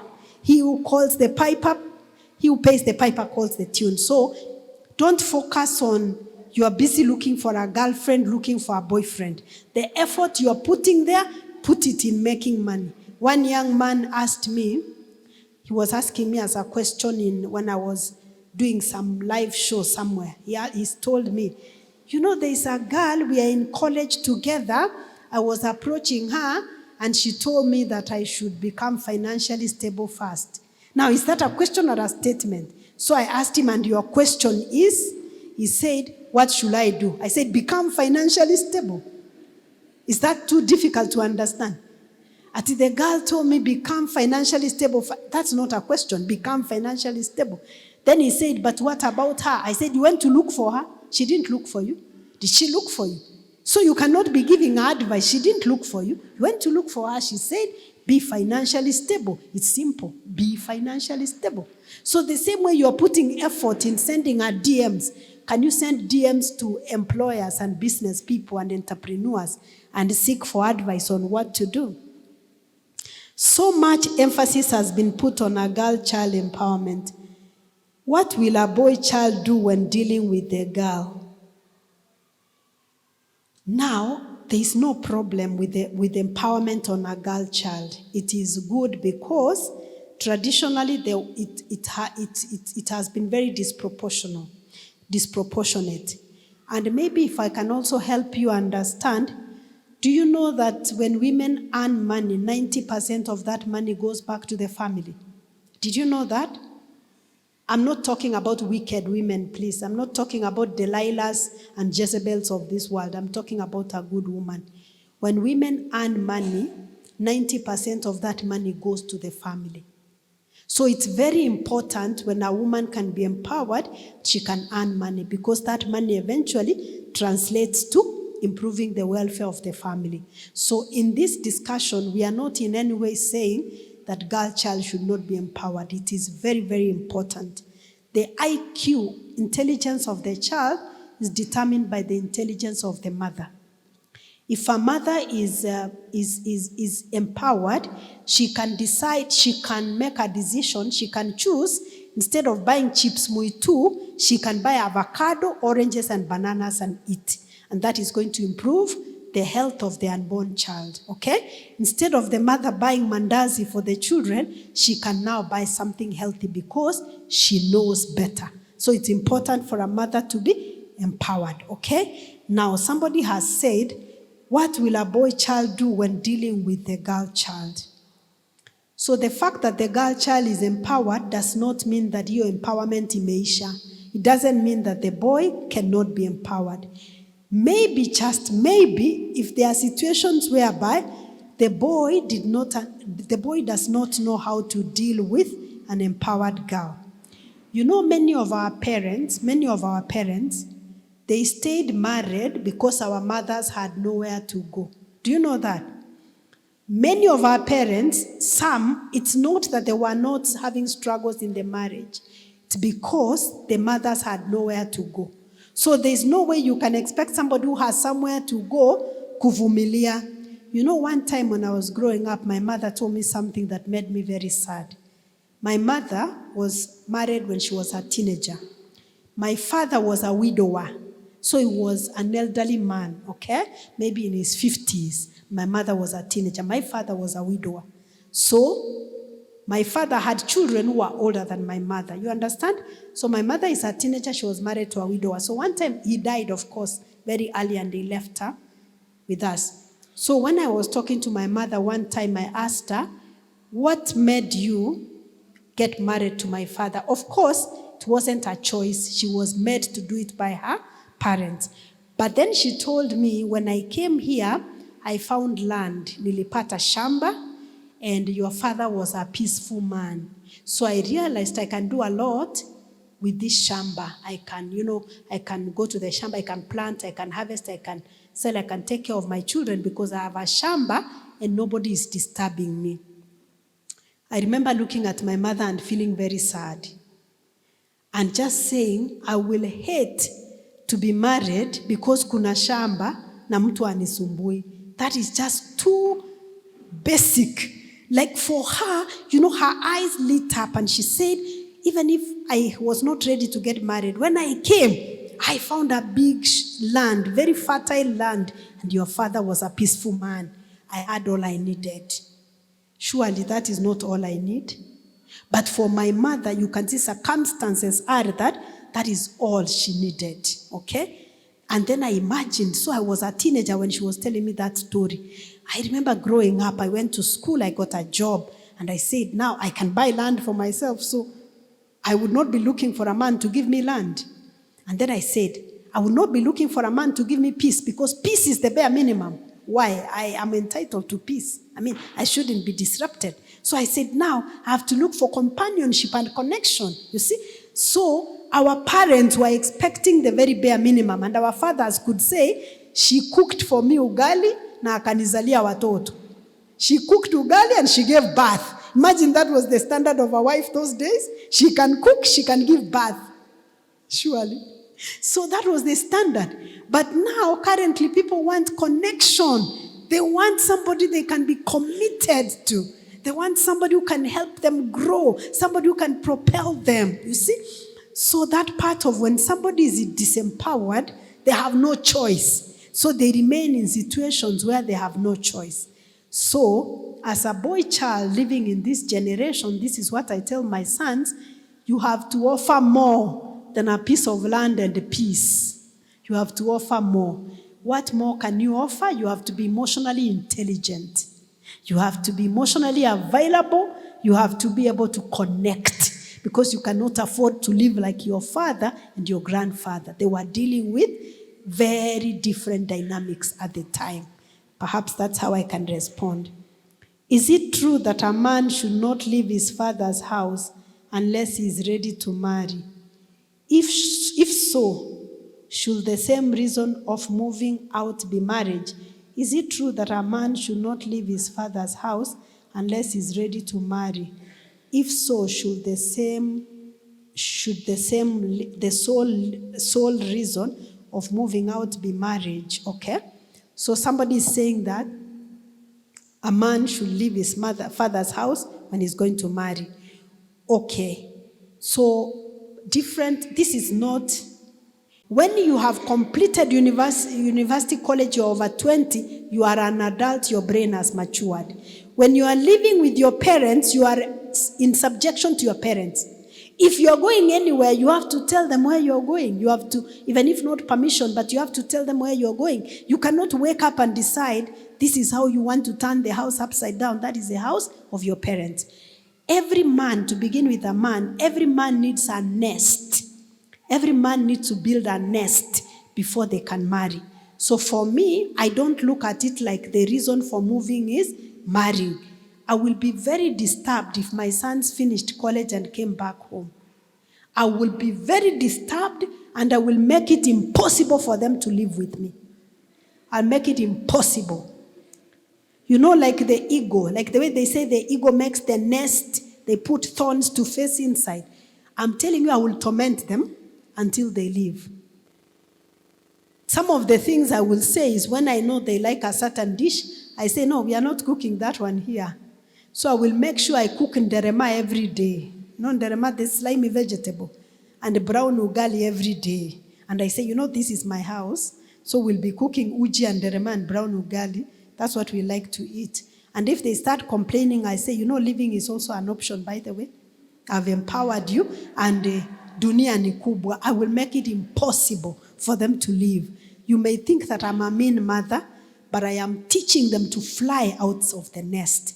The ultimate goal of parenting is working yourself out of a job. You must be rendered irrelevant in the lives of your children.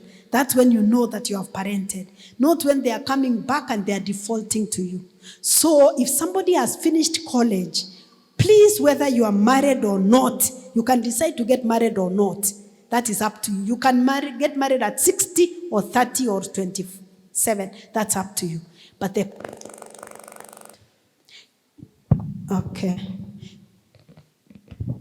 the point is that you must separate yourself from your parents.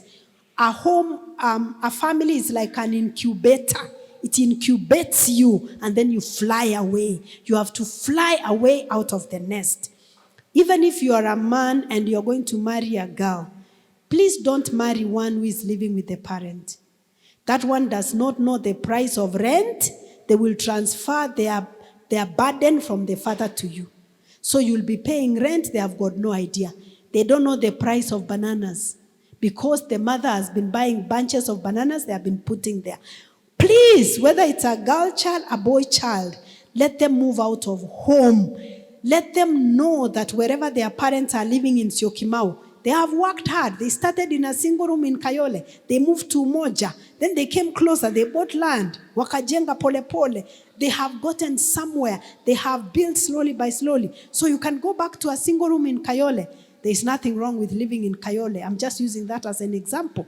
Live there in a single room. So get somebody who has learned economy. How do they make use of their things? There are parents who want to hold their children. They are saying, oh, the house is so big. Where are you going? Just stay here. Today, I want to tell you, release your children. Let them go. Don't start saying, my child, ever since they were born, they were in a car. They are living in a big house. How can they go stay in a single room? Where did you start? Where did you start? Let the child start there so that they can appreciate humble beginnings. So in short, for me, the reason for moving is not because somebody is getting married. It's because you're already an adult. Your parents have done their part. Separate yourself, move away. And the parents, please don't be discussing with your children how so-and-so is going to inherit this, another one is going to inherit the other. You have already given them an education. May I tell my children there's nothing of yours here? There's nothing. Of course, they don't like hearing. Say, there's nothing. These things I'm giving them to charity. I'm giving them to people who are truly suffering. You work hard, make your own things. Because I started submarine below sea level. And I've gotten where I've gotten. You have started ground level. I'm on a hill. I've given you an advantage. So you can do better. So please do not ever sit down and start imagining you're dividing my things when I'm alive. No. These things are not yours. Please just work for yours. Of course, if you decide to give your children something, it should be a privilege. It's not a right. It is not something they are entitled to. But they can work for it. That way you even show that you trust them. They have what it takes to get their own things like you do. Good. Anybody else who wants to ask a question or make any comment? I think I've answered all of them. Thank you, Daktari, for the presentation. We live in society, and more so in the African setup, where the Gen Zs, you said, might not know that. When we were growing up, we were made to understand that we are not our parents alone. We are children born in a family, but we belong to society. And that is why a neighbor would find you making a mistake, punish you, and report that to the parent, and there was no problem. It can't happen now. What is the role of the wider society, or what is the role of the church? Because you've spoken about the role of us parents in bringing up the boy child. What is the role of society, and particularly the church, in the upbringing of these young people? When can it be said that the church has played its role in their upbringing, and when can it be said that maybe the members of the church have outstepped their mandate? Thank you so much. So research shows that children who are raised in a tribe, they fare better emotionally than those who are raised in individual households. Children are meant to be raised in a tribe, community. I don't mean tribe in terms of ethnicity, but they are meant to be in a tribe, in a community whereby there are a group of adults and there are a group of children, and the children are being parented by this group of adults. That is what research shows, that those are the children who have done better emotionally because they have learned skills from different quarters. You know, as a parent, you can't be everything. You can't have everything. So that's why we tap into each other. And now, because we are in the urban centers and there are many other things, abuse and what, that's why a place like here, church, where we share values, it would be very helpful. There's somebody a group of scientists who did a research among the Maasais in Tanzania. They were wondering because they found the children grew up to be very resilient. So they went to find out what these Maasais were doing differently. They found that the children were being raised in a hut. You know, the men would be in their manyata. Women with young children would be together in a hut. And these children would breastfeed any mother. They didn't know which mother they were breastfeeding. When a child is hungry, you know, there's a woman cooking, another one wherever. When a child is hungry, they would walk to any woman there, any mother, they breastfeed.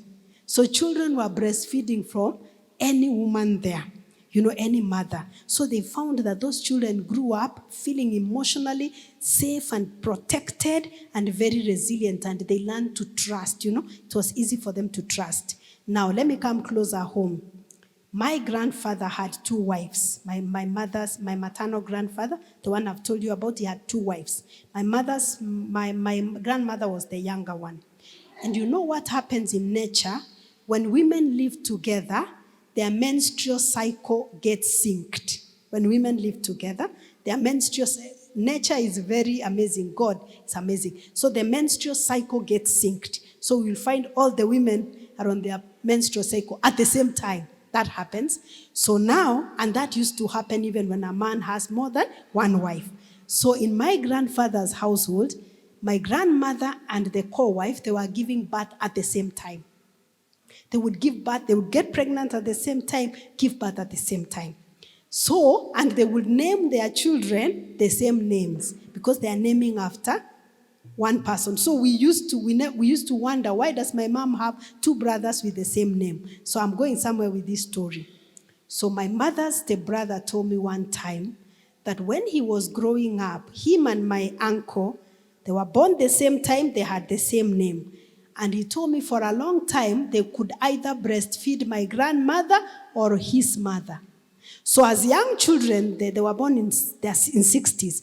My uncle told me, he's my mother's stepmother, he said as we grew up with your uncle who later died, we had the same name. They were both called Jomo. You know Jomo Kenyatta? They were born in 63. So both were called Jomo. So we used to say Jomo Wanani na Jomo Wanani. So my uncle said when we were growing up, if one of the mothers is in the shamba, as young boys, we could run to the one who is at home, breastfeed her, both of us. Breastfeeding one on one breast, one on the other. They said they didn't know who the actual mother was to any of them until when they grew older. So then they got to learn, oh, this is actually my bio mother, this is my bio mother.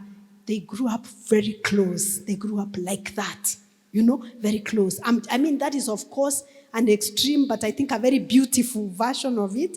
But I'm illustrating that children were meant to be raised in a tribe where there is trust and where there is shared values.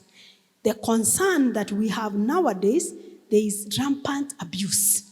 You know, there are people who actually abuse children. There are even churches I know where pathfinders are taken out for a campori and the children are whipped because they are not matching, so the teacher whips the children. Surely, that's child abuse. There are cases where children have trusted somebody so much as uncle, they have been sexually abused because of that. So that is another side of it. So for me, I want to say we can identify our tribe. Even within the church, Randy Skid says the devil works harder in the church. So I also don't encourage people to just throw caution to the wind because we're in the same church and you can let your child go wherever. You can identify people you have shared values. And you can encourage, let your children know that, you know, these are not uncles or aunties, but this is part of the wider family. And they can caution, they can correct them. Because children will always make wrong choices because they are children, not because they are bad children. And sometimes as a parent, when children are complaining to you, you need to know how to handle it. A few weeks ago, my son was telling me he didn't do well in a certain exam. And then he started telling me, the teacher doesn't like me. I cannot be expected to pass in this exam. That teacher doesn't like me. So, of course, he expected me as mother hen to start saying, how can that happen? I'm going to come to school and talk to the teacher. Then I told him, of course, even me, sometimes I don't like you. Even you don't like me sometimes. Even my mother didn't like me sometimes. I don't like my mother sometimes. I told him, even me, my geography teacher didn't like me. And I also decided not to like her, but I passed the exam. So I told him, okay, it's possible for an adult not to like you. Not an adult, but it's possible. You don't like your friends all the time. So I told him, can we talk about how you can still do well in the exam, even during moments when the teacher doesn't like you? He was disappointed. He said, you don't understand me. You know how it feels when a teacher doesn't like you? I said, yeah, it's even worse when your mother doesn't like you at times. It's even worse. So I said, now we are going to talk about what can we do. So I didn't want to focus on whether the teacher likes him or not, because I know he's a human being, and I know the child can also be annoying. And of course, he wasn't saying that the teacher beat him up or anything, but he just said when the teacher is teaching, he likes picking on me. He likes picking on me. I said, but even in families, sometimes you can be picked on. But what can you do? So we talk about what can you do. So sometimes as a parent, when a child comes to you and they are reporting, it's important to just pay attention. Just listen and ask, okay, tell me more about it. Don't say that, me, I will always stand with my child. How can you do this to my child? The moment you act like that, people will stop correcting your child. They will just watch. They'll see your child doing the wrong thing and they will not correct. And eventually, ultimately, you're the one who suffers. So please identify a tribe. Besides that, let me say this. Children belong to parents, okay? Children belong to parents first of all, before belonging to community. If you're in a church setup and you notice that there's a child who is struggling, please, it's important to always default to the parent, because a lot of these things, problems begin from home. Even us, when we go to do counseling in schools, there are certain things a child will come and tell you and they need counseling, and I will always say I need to talk to the parent first, because the things they are raising are very heavy, and you realize you can intervene, things get worse, and then you will be blamed. So you need to know where your mandate ends. But above everything, don't ever assume that now you are the solution to all the problems of the child. Default. As long as they have parents who are of sober mind, always just default to the parents so that we are working together. Okay? Good. There's a question at the back. Thank you, Dr. We've been talking about our boy child. There's been any discussions all over. But I think we as parents, we do mess with. First of all, there's starting thing we embarked onto them that when you pass, when you get an IA, that's the beginning of your life. We have them starting from career guidance. I think it will be good if we start nurturing them. Here is an example. This boy has passed so well. He has been admitted into an engineering section. For this boy to finish 6 years in an engineering course. And this is the time, after 25 years, this is the time you are going to tell him to start being low or lowering the pride for him to start selling vegetables. Because now you want him to do anything. After spending 6 years in education, doing engineering, class 1 up to maybe 7, madam, it becomes difficult. We've been with these men outside here. It is difficult. Our Kenyan system is not allowing, our Kenyan system is not encouraging at all. Instead of our children finding solutions for the course they are doing, they're being told to finish college and then employed. What has the society done for this, our boy child who is suffering outside here? 20 years, yeah. During our time, 20 years, it was possible for the boy child to go out. But here is a scenario where a boy child doesn't have, is from engineering. He needs to start a startup. The startup goes up for him to start a startup in engineering. So it becomes so difficult to them to start even the startups which are dealing with their course. As for me, it's upon us as parents to look into ways where you can nurture your child as early as 10 years. Which career do you want to do? So that by the time the child is being admitted to university, the child already knows where he wants to, what he wants to do. And by the time he ends up doing his university level, he has got the idea of what he wants to do. It will become easier for them to start a startup in that course which they have been doing. But not from the engineer to start selling vegetables because he was not aware when he was doing the degree that he will not have in. Thank you. Thank you so much. Yeah, I think that is very good advice. And also just to say that for me, what I have learned, people can be more than one thing. People can have many income streams. That's what I've learned the best. That if people, and I've learned that humans are not limited, okay? So if people have different income streams, then when one is dry, they can be able to focus on another one. So the nurture you have said, I completely agree with you, it's good. And also, I wonder whether, did this child want to be an engineer? You know, sometimes us as parents, we can make our children do something that we really wanted them to do. Or sometimes maybe the child does not fully understand what that entails. So mentorship, and for them to really get to understand, is this really what I want to do? How does this look like? It would help. And I can see what you're saying when you talk about, like, we start telling them after that, sell vegetables. And you know, I know there are people who have their careers and they are selling vegetables on the side, and they are doing very well selling vegetables on the side, whatever they choose to do. So having different income streams, I think, is important, and even career mentorship is important. And what I tell my children in university, I normally tell them, it's very few courses in university that people are very busy.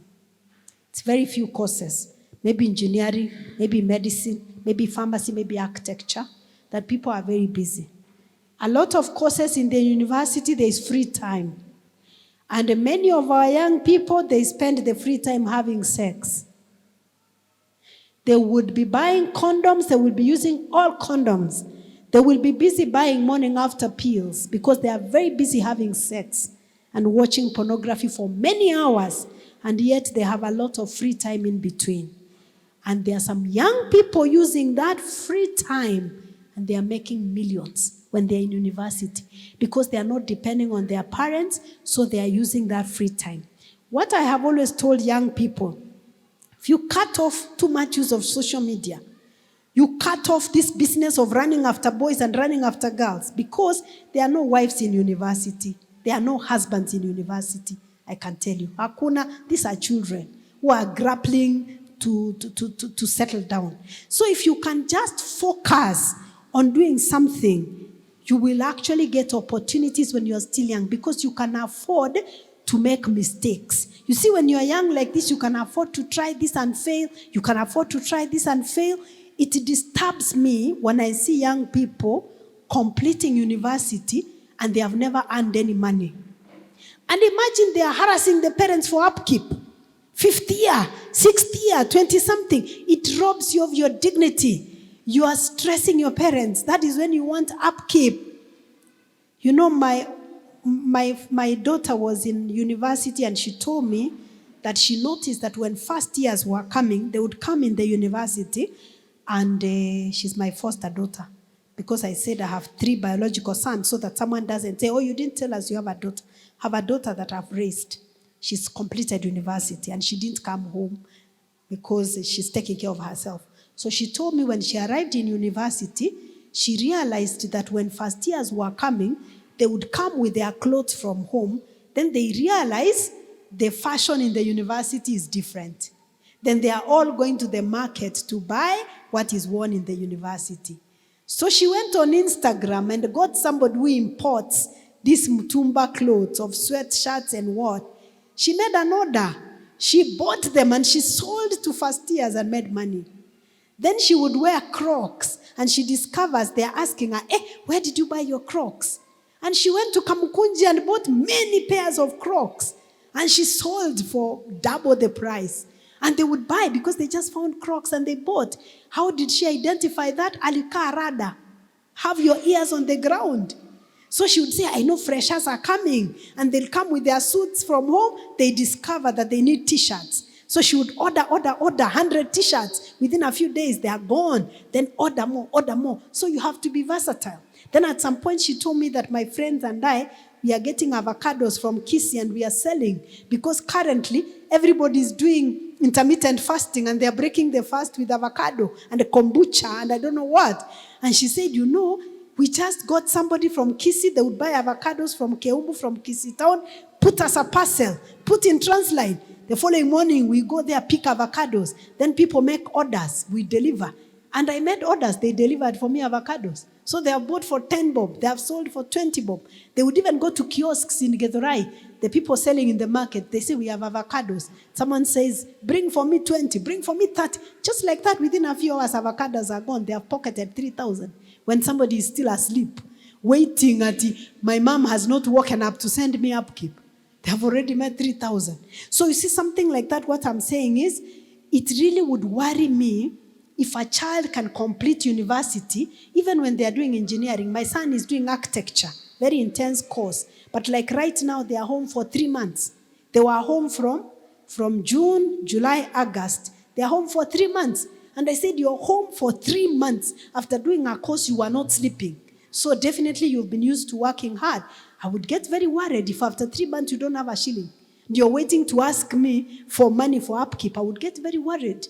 So have we taught our children to also identify opportunities, to also think? Because even that startup requires a lot of commitment. As I said in the morning, if somebody did not learn to get money, it will become very difficult for them to get money later on.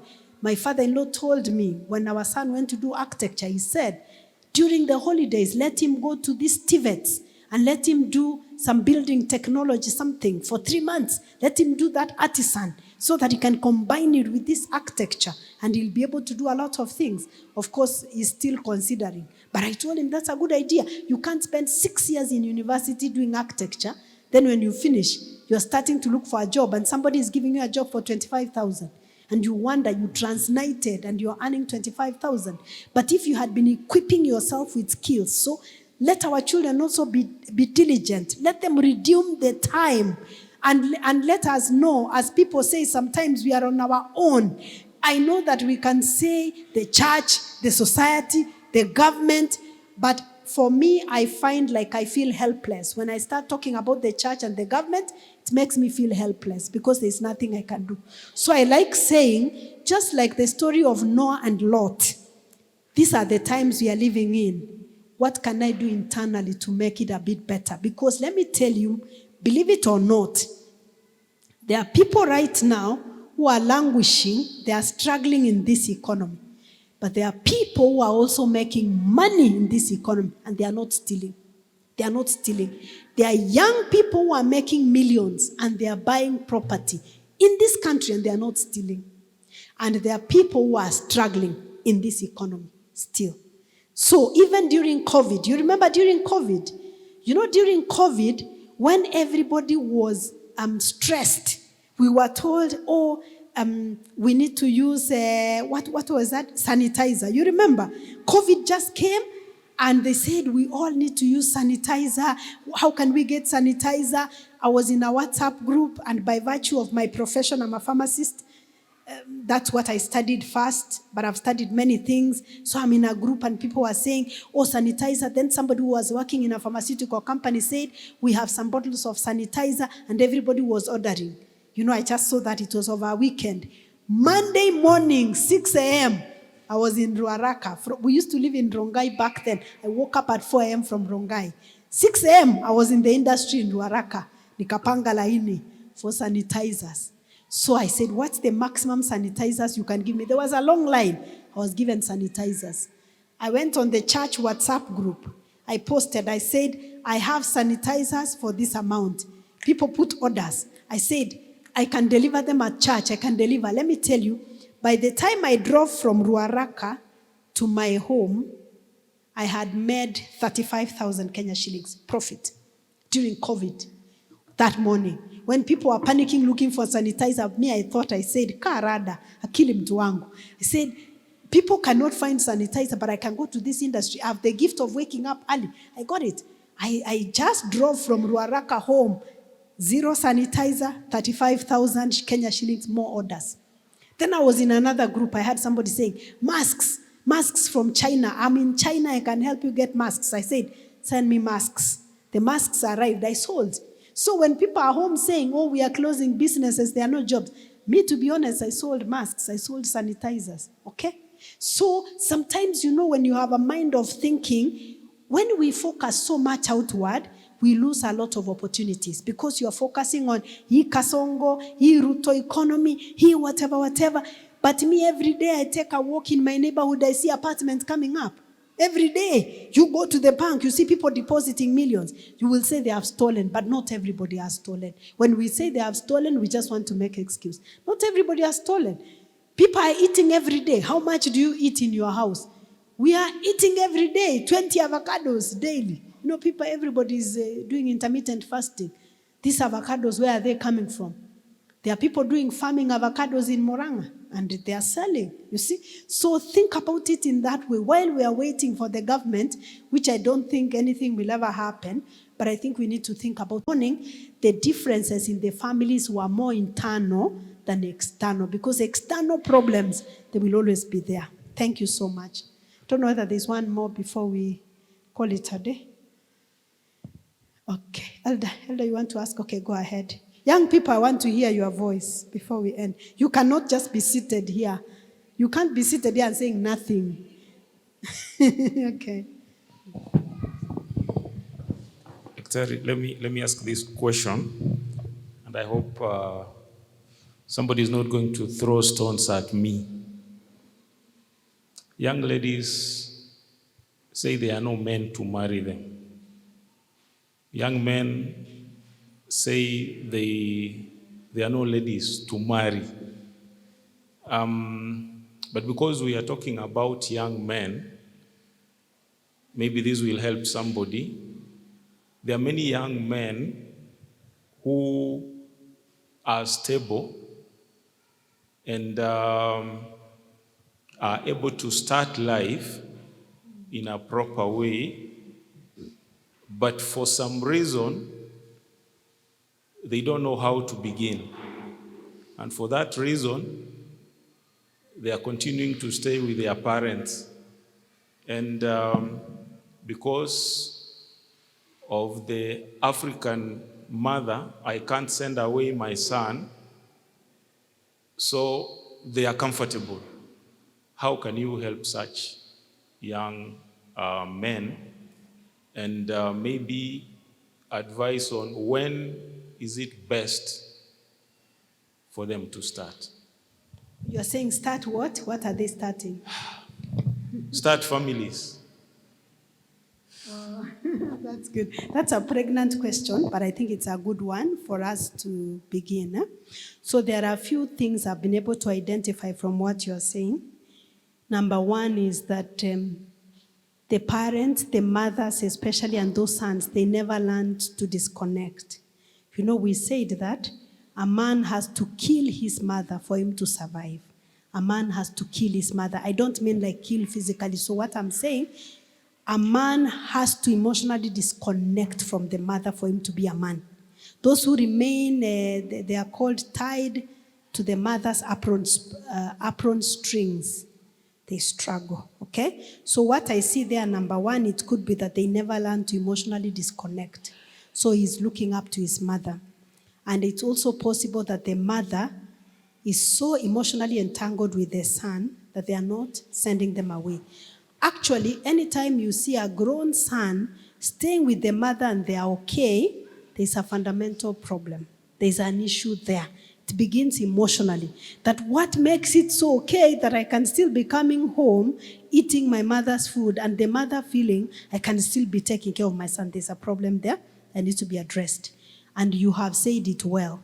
such a man will even struggle to approach a girl. You know, there are men who don't even know how to seduce a girl. Effeminate men. There is no that polarity between masculine and feminine is not there. And they start saying, oh, you know, I'm an introvert. But I tell them, you buy clothes. See, you buy clothes. How do you buy clothes? Si ukihitaji nguo si unaenda unanunua. Si hata una bargain. So how is it that you want this girl and you cannot approach her? Do you know that there are women who are married to themselves? There are women who are married with a man, they have children, the man never said, I love you. Do you know that? The man never said, I love you. He never said, I want you. He never said, I want to marry you. He never said anything. The parents just saw you and they said, hey, when are you coming home? They just saw you with the son. You were not even in a relationship. Then the mother said, hey, my daughter, when are you coming home? Imagine hiyo tu ikakutoa kwenu. Then the man never said anything. Then along the way, when he starts pursuing other girls, you start saying, oh, but he's my husband. Your husband where? Did he ever tell you he loves you? Did he ever say he wants you? Did he ever propose anything? He didn't. So you will find now this man is struggling to even start. In fact, even already when you say that man we are not even going to talk about when is the right time. For me, I want to say that he needs to learn skills. Hannah skills. That one does not even have life skills. And even if he got a woman, a girl, a lady, he will be a burden to the family because he has no skills, so he's not ready. That one needs to learn the skills. As I've told you, there are some who go like that and they are there and you're seeing they have jobs. They don't even know how to ask a girl anything. They get married. They cannot be sexually intimate with their wife because they don't even know how to start. Imagine. You think these things happen magically. They don't know how to start. I know one like that. And they tried to talk to him. He didn't even know how to start. So they stayed for almost a year. They're just staying. The wife just said, what am I doing here? She left. And when I was asking her, your husband has not been intimate with you for 1 year. He doesn't know how to start. I said, but did he ever say he loved you? No. Did he ever say, I want to marry you? No. What happened? He said, the mother just said, I'm a good girl and I can make a good wife for the son. And just like that, the wedding was planned. Please, do not ever, because there is trouble downstream. That one needs to learn skills, first of all, how to be a man. Because a man stands on his own. A man separates himself. And for the mother, maybe what I want to say, you are doing a disservice to your son. If you're still staying with your son, you want to check whether his laundry, his clothes are washed, and you're cooking and bringing food to the table, even if he's your only son, you're doing a disservice to your son. Please make it uncomfortable. Make it uncomfortable so that your son can go out there. He needs to be a man. He needs to take care of himself so that now that way he will even have the courage to speak up. So that one needs mentorship, not a wife. Not a wife. In fact, one thing I did not say is when we don't teach our sons to speak up, to even approach a girl, to even say, I need you to pursue, we are creating our sons who think that women are rehabs for badly raised men. You know, women are not rehabilitation centers. Just the same way, Cindy, say amen. Women are not rehabilitation centers for poorly raised men. Just the same way I normally say, men are not poverty eradication projects for lazy women. Yeah, men are not poverty eradication programs that now, you are being lazy because you want baby girl treatment. Give it to yourself. Yeah? So our sons need to take care of themselves. You know that we have our sons who give up very easily. In fact, the way you are describing that situation, that son will get married. They have a disagreement. They pack their things and go back to their mother. You know, there are men who have packed and left their wives because they had a disagreement. Imagine. Then they are packing. The woman comes. They find he packed and he left. He went. Do you know where he goes to? His mother. Ameacha bibi because wamedisagree na ameenda kwa mamake.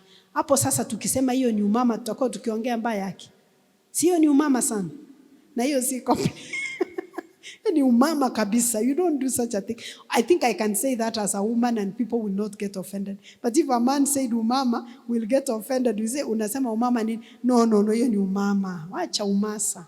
You have to speak up and just say, can we talk about this? Let's have conversation. Let's talk. You talk through. But some, they just learn to give up. You just give up. So fragile, delicate. You give up, run to your mother. And please, if you have a difference, then let me say this. If you have a disagreement with your partner, please don't go to your mother. Please, your mother took care of you. She's tired now. Resolve your conflict. And if it cannot be resolved, go somewhere, take care of yourself. But don't go back to your mother. What do you expect your mother to do? They'll always side with you, definitely. So they have raised you. So learn skills. That's a fundamental issue, by the way. Skills were not learned. So usiangalie hivi useme huyu anahitaji bibi. Bibi si solution. Huyu anahitaji skills. Because hata kumaintain bibi na kumaintain watoto inahitaji skill set fulani. If some of these women would have given up easily, they would not be in marriages. Wengi wamejioa tu. Some women, you are just watching them, they have married themselves. They are just staying. And then they raise children. Their sons don't learn skills because the women had married themselves. Their daughters go, they marry themselves also. Then the pattern continues. What is that we are doing to our children? Yeah? Let's have people married properly and people take responsibility as God ordained. Okay. Is there any more? Maybe then we end. Okay. Okay, Elder, go ahead. Thank you.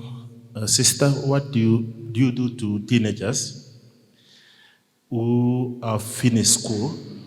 Who have? Finished school.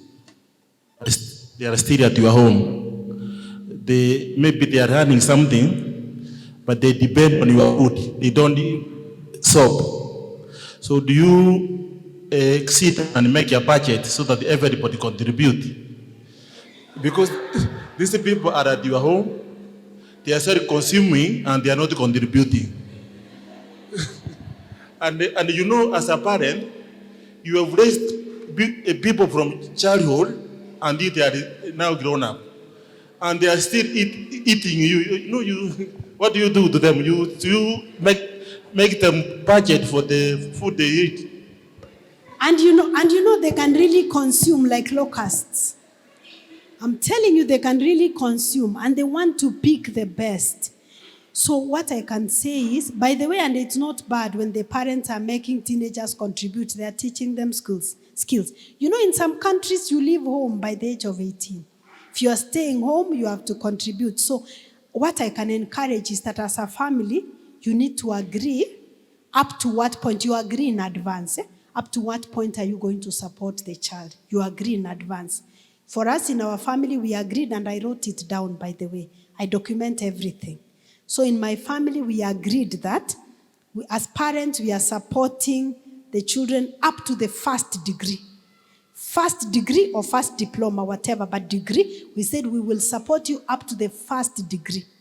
If you want to go for second, third degree, we have already given you feet. That one, you will take care of it yourself.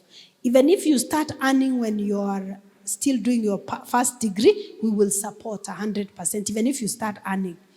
The moment you complete university and you graduate, if you choose to live with us, you will have to take an expense in the house. You must. There's no other way. You'll either take the water, take the electricity, or take to buying food. You will have to take a responsibility.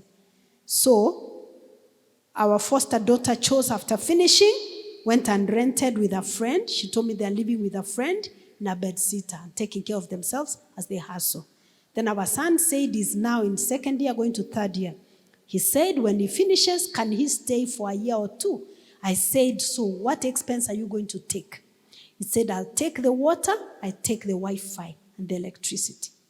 I said, fair enough, you will do that. So he knew that he's working towards, he will take care of those for as long as he's living here. But then along the way, he said, I've thought about it, I'm not going to stay with you guys. I said, what are you going to do? He said, the moment I finish, I'll move out. He's finishing, God willing, next year, December. So we put it clear. I wrote it down. I always write. So I said, the moment the guy is finishing, no paying water, no paying electricity, no Wi-Fi, he'll take care. So he has told me, I just wanted to let you know I've considered, and by the time I graduate, I'm moving out. So I'm already shopping for a place to move out. You see? Because me, I just said, no, I'm not helping you. So it's not that I'm being mean or anything. I'm not helping you. So I told them, you guys, I raised you 4. By next year, December, I will only be having 2 people in the house. So if your degree takes 4 years, like the other 2, it was taking 4 years, within 4 years you have left or you're taking up an expense. The other one, the degree will take 6 years. I only support for 6 years. Anything extra, it's up to you. So if for whatever reason you have some, I don't know what, retake, whatever, tafadhali, that's purely up to you. That's why I've said when you have gone to do this degree, it was your choice. You chose it because you had a strength in it. Number 2, I will provide for you 100% so that you don't have to think that, do I have a class, am I going to work? Honestly, if I've done that, there's no reason as to why a 6-year degree should take 7. If it takes 7 because of delays at the university, I understand. But not 7 because you chose to defer to do what? After 6 years, tumeandikiana chini. Like I'm done because I'm not helping you. After that, you go. So imagine it is not bad as a parent to agree that my support is up to here. From there, you will take an expense. It's not about how much, but it's about teaching that responsibility. Many times we think that we are helping our children, but we are doing them a lot of disservice. We do them a lot of disservice. Some children get married, they become very wasteful. Very wasteful. They don't know. You know, let me tell you, because we are talking about boy child. As a man, however hardworking you are, however much money you earn, if you are married to a scatterer, my friend, you will retire, go to the village, sit under the tree and die. If your wife is a scatterer, you will never win. Because you will go, you hunt, you gather, she will be scattering. She will be scattering. But if you are earning, you can be earning a modest amount. But you have a wife who is very economical. She knows. She can just see, you know, these oranges are going bad. We can actually squeeze the juice and freeze it and take after some time. If you see her doing that, then you know you have a keeper. And with the little that you are earning, you can build an empire. Okay? So your wife will determine, she's the speed governor, she will determine how far you can go as a family. I went to a certain place, I was doing camp meeting, I was taken to sleep in a certain home. What I saw shocked me. This man was hardworking. He was hardworking and he was coming home late. And this man would shop. You know, I'm telling you, there are Adventist men who can shop. This man will go to the supermarket, he buys what the family needs. Do you know, he would buy bread, you know, freshly baked bread. And the wife knows that they don't eat much bread and they would not finish. Imagine the bread comes and they would throw in the dustbin, it goes bad. Freshly baked bread. It would be there. She's not telling him that, baba nani, ile mkate, usinunue mkate leo. Hata hivyo watoto hawapendi mkate. So he will bring so much bread, they keep it in the shelf. The following day wanatengeneza pancake. Let me tell you, in that garbage bread, imejaa hivi imetupwa. Bread, all manner of different breads, raisin bread, wanatupa kwa dustbin. And then I looked, I talked, you know, I don't keep quiet. I said, you guys, why don't you, in your church, you have a caretaker. You have people who are needy in the church. Why don't you see when this bread has a day or two, or not a day or two, but the bread has come, maybe it's a lot. Why don't you even go and share with someone in church? They're like, hii mkate hata hakuna mtu atakula. They throw. The man would come with his car full of fruits. Ukiingia kitchen, ndizi zimeoza. They throw. Then I say, why can't you even make smoothie? You know, you can make smoothie out of these bananas and avocados. You can freeze them and eat later. And they were looking at me like I'm a creature from another planet. And this lady was a stay-at-home, and the man was working. I'm telling you, he was working. And I just saw how many millions ultimately were going into the garbage. Now the children have also been taught to throw. So they would just say, hii mkate hata imeharibika, wanatupa. Si dadi ataleta ingine. However much someone earns, honestly, I even think that it's not being a good steward when we throw like that. And I looked and I just said, this woman is not working. This man is the only one that is working. This is a family that is going to go from grace to grass. The moment they retire, you will just see they'll be under a tree waiting to die because they will not have anything. Not because the man has not worked, but because the man has worked, he has hunted. The woman is just scattering with the children, and the children will never learn not to scatter. So please, If you're married, maybe it's too late. To a scatterer, it's too late. She may not change. But please, if you are young, my sons, let me tell you, if you are young and you're marrying somebody and you can see somebody is throwing food in the dustbin and they are feeling nothing, hata unaana hapa church, they fill their plate. They have served themselves. They have filled the plate and they have thrown food there. And then you still want to go ahead and take that girl to your mother. Are you serious? That is the person you want to take to your mother. The fact that she has thrown food, she can throw much more. So don't do that. You will work. And as Ellen White puts it in the book Counsels on Stewardship, it's stewardship. It's like you're putting treasure in a basket with holes. You just get treasure, you put it, inaenda. You can blame the government, you can blame the church, you can blame you can blame your ancestors. But at the end of the day, somebody is just scattering, okay? Okay, thanks. I don't know whether there was a Gen Z who wanted to say something, then we end. Do you want to say something of the notes that you have taken? Okay, please say something, then we end. You're the one who will give us permission to end. Okay?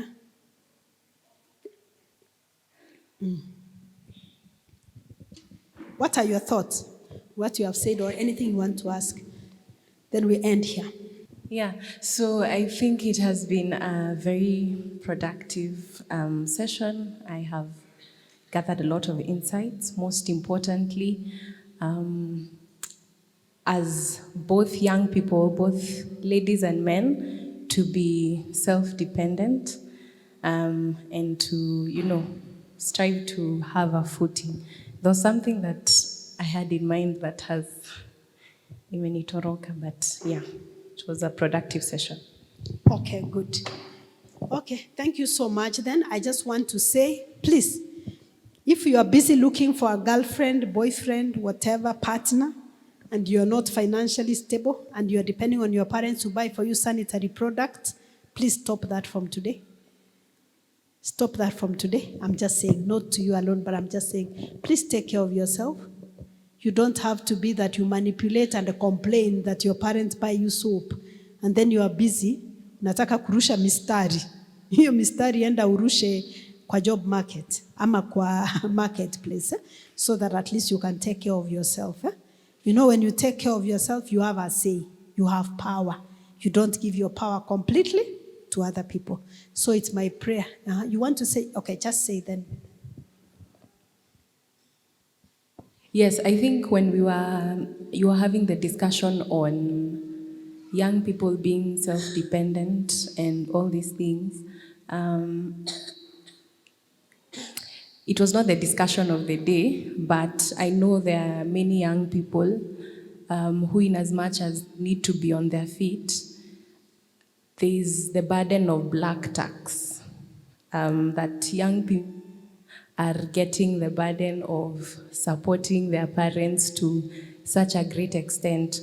So where is the line? Where is the line when it's too much? Because you have discussion with friends and they're telling you that their parents depend on them for everything, and they are probably working and they're on their feet, but it's such that young people are not able to progress financially.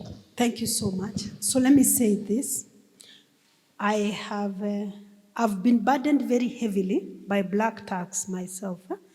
And I've said elsewhere that I have hosted every single family member of mine. I'm not the firstborn, but there is no sibling of mine who has not slept in my house. There's no sibling of mine who I have not given money. I've supported my mother and I'm still doing, okay?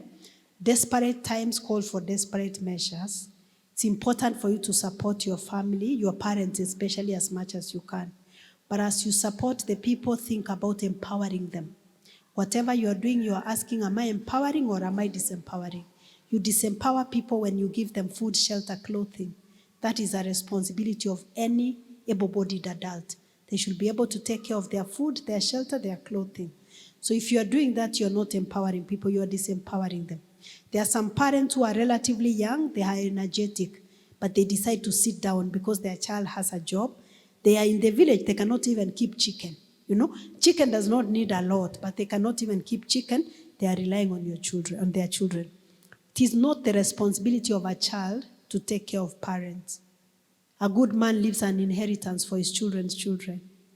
It's not the responsibility of a child. We bequeath wealth going forward, not backwards. Okay? So if you find yourself in that situation, that is not okay. The reason why I'm saying that is because I don't want you to also teach that to your children because you think it's okay. So first of all, let us appreciate that what you are doing is not okay. Parents should not get children so that you can take care of those children for them. The children are theirs. They are the ones who take care of their children 100%. If you take care of your siblings, make it very clear. That's not your responsibility. What you're doing is charity. You are helping. And you are not going to, when you are helping people, they are not going to live the same standard as you. You're going to help them out of charity, out of the goodwill. Think empowerment. If you think empowerment, that means you cannot take care of somebody forever. They need to get on their feet, okay? So once we learn to break that pattern, we don't pass it to our children. So for me, I have told my children that circumstances were that I have had to support my family this way because of the challenges we have had. But I told them it's not, I don't expect you to be the ones who take care of me financially at least. I don't expect that. And I will try my best so that I'm not a burden to you. But when I was saying that, I didn't know that I was digging my own grave. Because sometimes you can say it out of emotions because you're feeling overwhelmed by your own family. So we have a son who is earning some money, he's in university. When he goes to the supermarket and I'm telling him, buy for your brother yogurt, he's going on a school trip. He cannot. He will tell you, send me money to buy for him yogurt. Then I say, but it's only maybe 100 shillings. He says, no, it's your child, it's your responsibility. Then he tells me it's not about the amount, but I don't want to inherit this issue of black tax from you. The pattern ends with you. I'm not continuing with this. So he says, I can buy for my brother yogurt if I want to, but not because you're telling me to do it. So when he buys, when he's handing the yogurt, we hand him the money. He hands the yogurt, we hand him the money.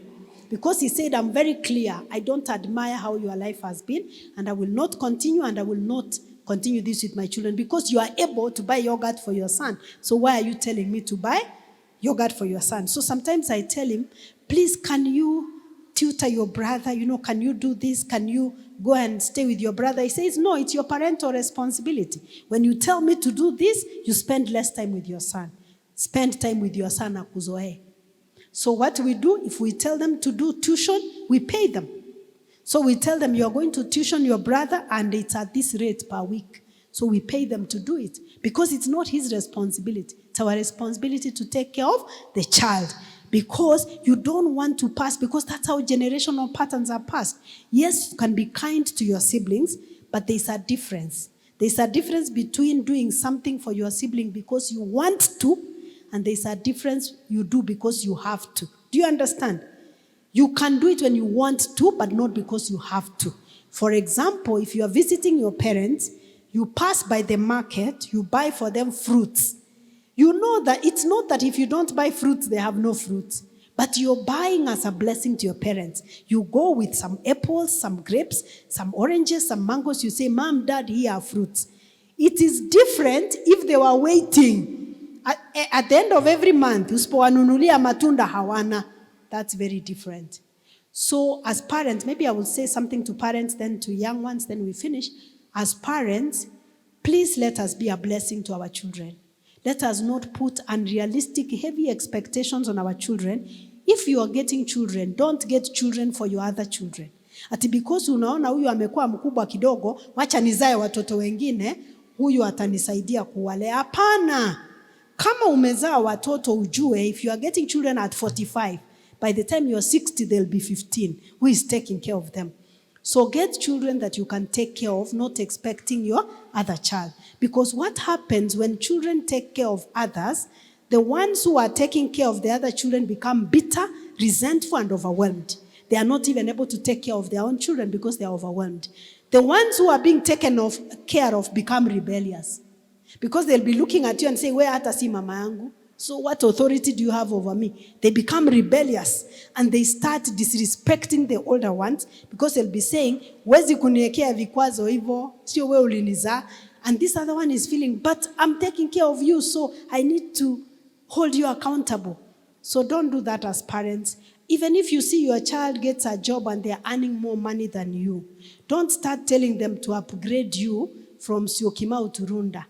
Ati sasa, kwa sababu umepata kazi mzuri, utaninunulia shamba mahali ingine, let your child buy that Runda themselves. So that you know you will be happy if you see your child at a better place. Be happy for your child. Usimgandamize, kumsukuma. Just be happy for them and tell them, you know, my son, if maybe I'm driving this Toyota na wewe unanunua Mercedes ama Prado, ni sawa. Be happy for your child. Don't say, how can you be driving such a big car when your parent is driving a small car? No. Be happy for your child and let them fly. You know, give them wings so that they can fly because you have given them roots at home. And now to the young ones. If circumstances are that your family, there is no other way, support them. But as I said, support them while empowering them, not disempowering. If, for example, it's school fees you're paying for your sibling, you can pay because you're empowering them. If, for example, it's your parent and they're depending on you, can you buy for them a cow? Buy for them ng'ombe, wakamue maziwa, wauze, waweze kupata their upkeep. You know, always look at it like you want to work yourself out of a job so that people are not depending on you. Because this black tax does not end. They will keep on demanding. Do you know that there are people right now, the sibling got a child, they are taking care of the sibling's child. The message they sent to the sibling's child is, there will always be a rich uncle to take care of you. So, this child of the sibling has a child. Now they are taking care of a grandchild. Do you understand? There are people like that. They are taking care of a grandchild of a sibling who they paid for school fees, didn't launch, paid school fees for the child got a child. It never ends. Eventually, you even recruit your own children into that chain because you are teaching people that you don't have to carry the heavy weight when I'm carrying. So always think about yourself out of this. Work yourself out of this equation. You know, just say, okay, you're asking for food. Today I'll buy for you food. Tomorrow utatoa food wapi? So muulize, how can I help you so that you can be able to get your own food, get your own shelter, and pay school fees for your children.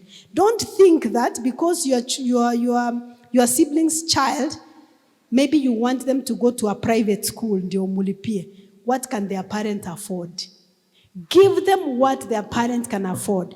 If it's holiday, usiseme ati because my sibling wanakaa Nyamakoro, so let me bring their child to stay with me in Nairobi. No, let them stay with their parent so that they know that in ndio hali yao, wapambane na hali yao. Do you understand? Good. So let's work to end black tax. Okay, God bless you.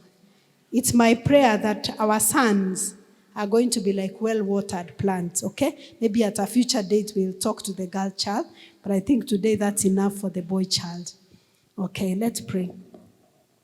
Father, in Jesus' name, we thank you once again for the opportunities you give us to learn every day. We thank you so much because we have learned how to nurture our boy children so that it can be well-watered plants who have roots so that we can give them wings to fly. There are times we may realize that probably we didn't do better because we didn't know better. Now that we know, I pray that you may give us the will and the strength that we may nurture our children only for your honor and your glory. If we are feeling guilty, some people may be feeling guilty because of the days of ignorance, but your word says in the days of ignorance you winked. I want to pray for our boy children specifically. If there's anybody that is struggling to launch, I pray that you may give them opportunities. Those who are in school, I pray that you give them understanding. Those who are looking for jobs, Lord, may you provide. Those who are looking for businesses, Lord, give them ideas and bring customers their way. Also want to pray for our girl children, that you may also bless them, Lord God Almighty, and that you may protect them from any harm and danger, and that they may also be stable on their feet, and they may be strong, and they may be vessels of honor. Want to pray for parents. We ask that you may provide, oh God. that you may give the parents resources and opportunities to nurture these children that you have given us as stewards. I pray for Syokimau East SDA Church. I pray for that you may continue blessing them, even as you have done in the past. For the plans they have for the camp meeting, Lord, may you provide that camp meeting may be a blessing to all of them, that at the end of it we may say we are truly not the same again. If there is anything we have said or done or imagined or that is against your will, we ask that you may forgive us, that in everything we may give glory to your holy name. Guide us throughout the week and protect us until we meet again. For it's in Jesus' name we have prayed and believed. Amen. God bless you.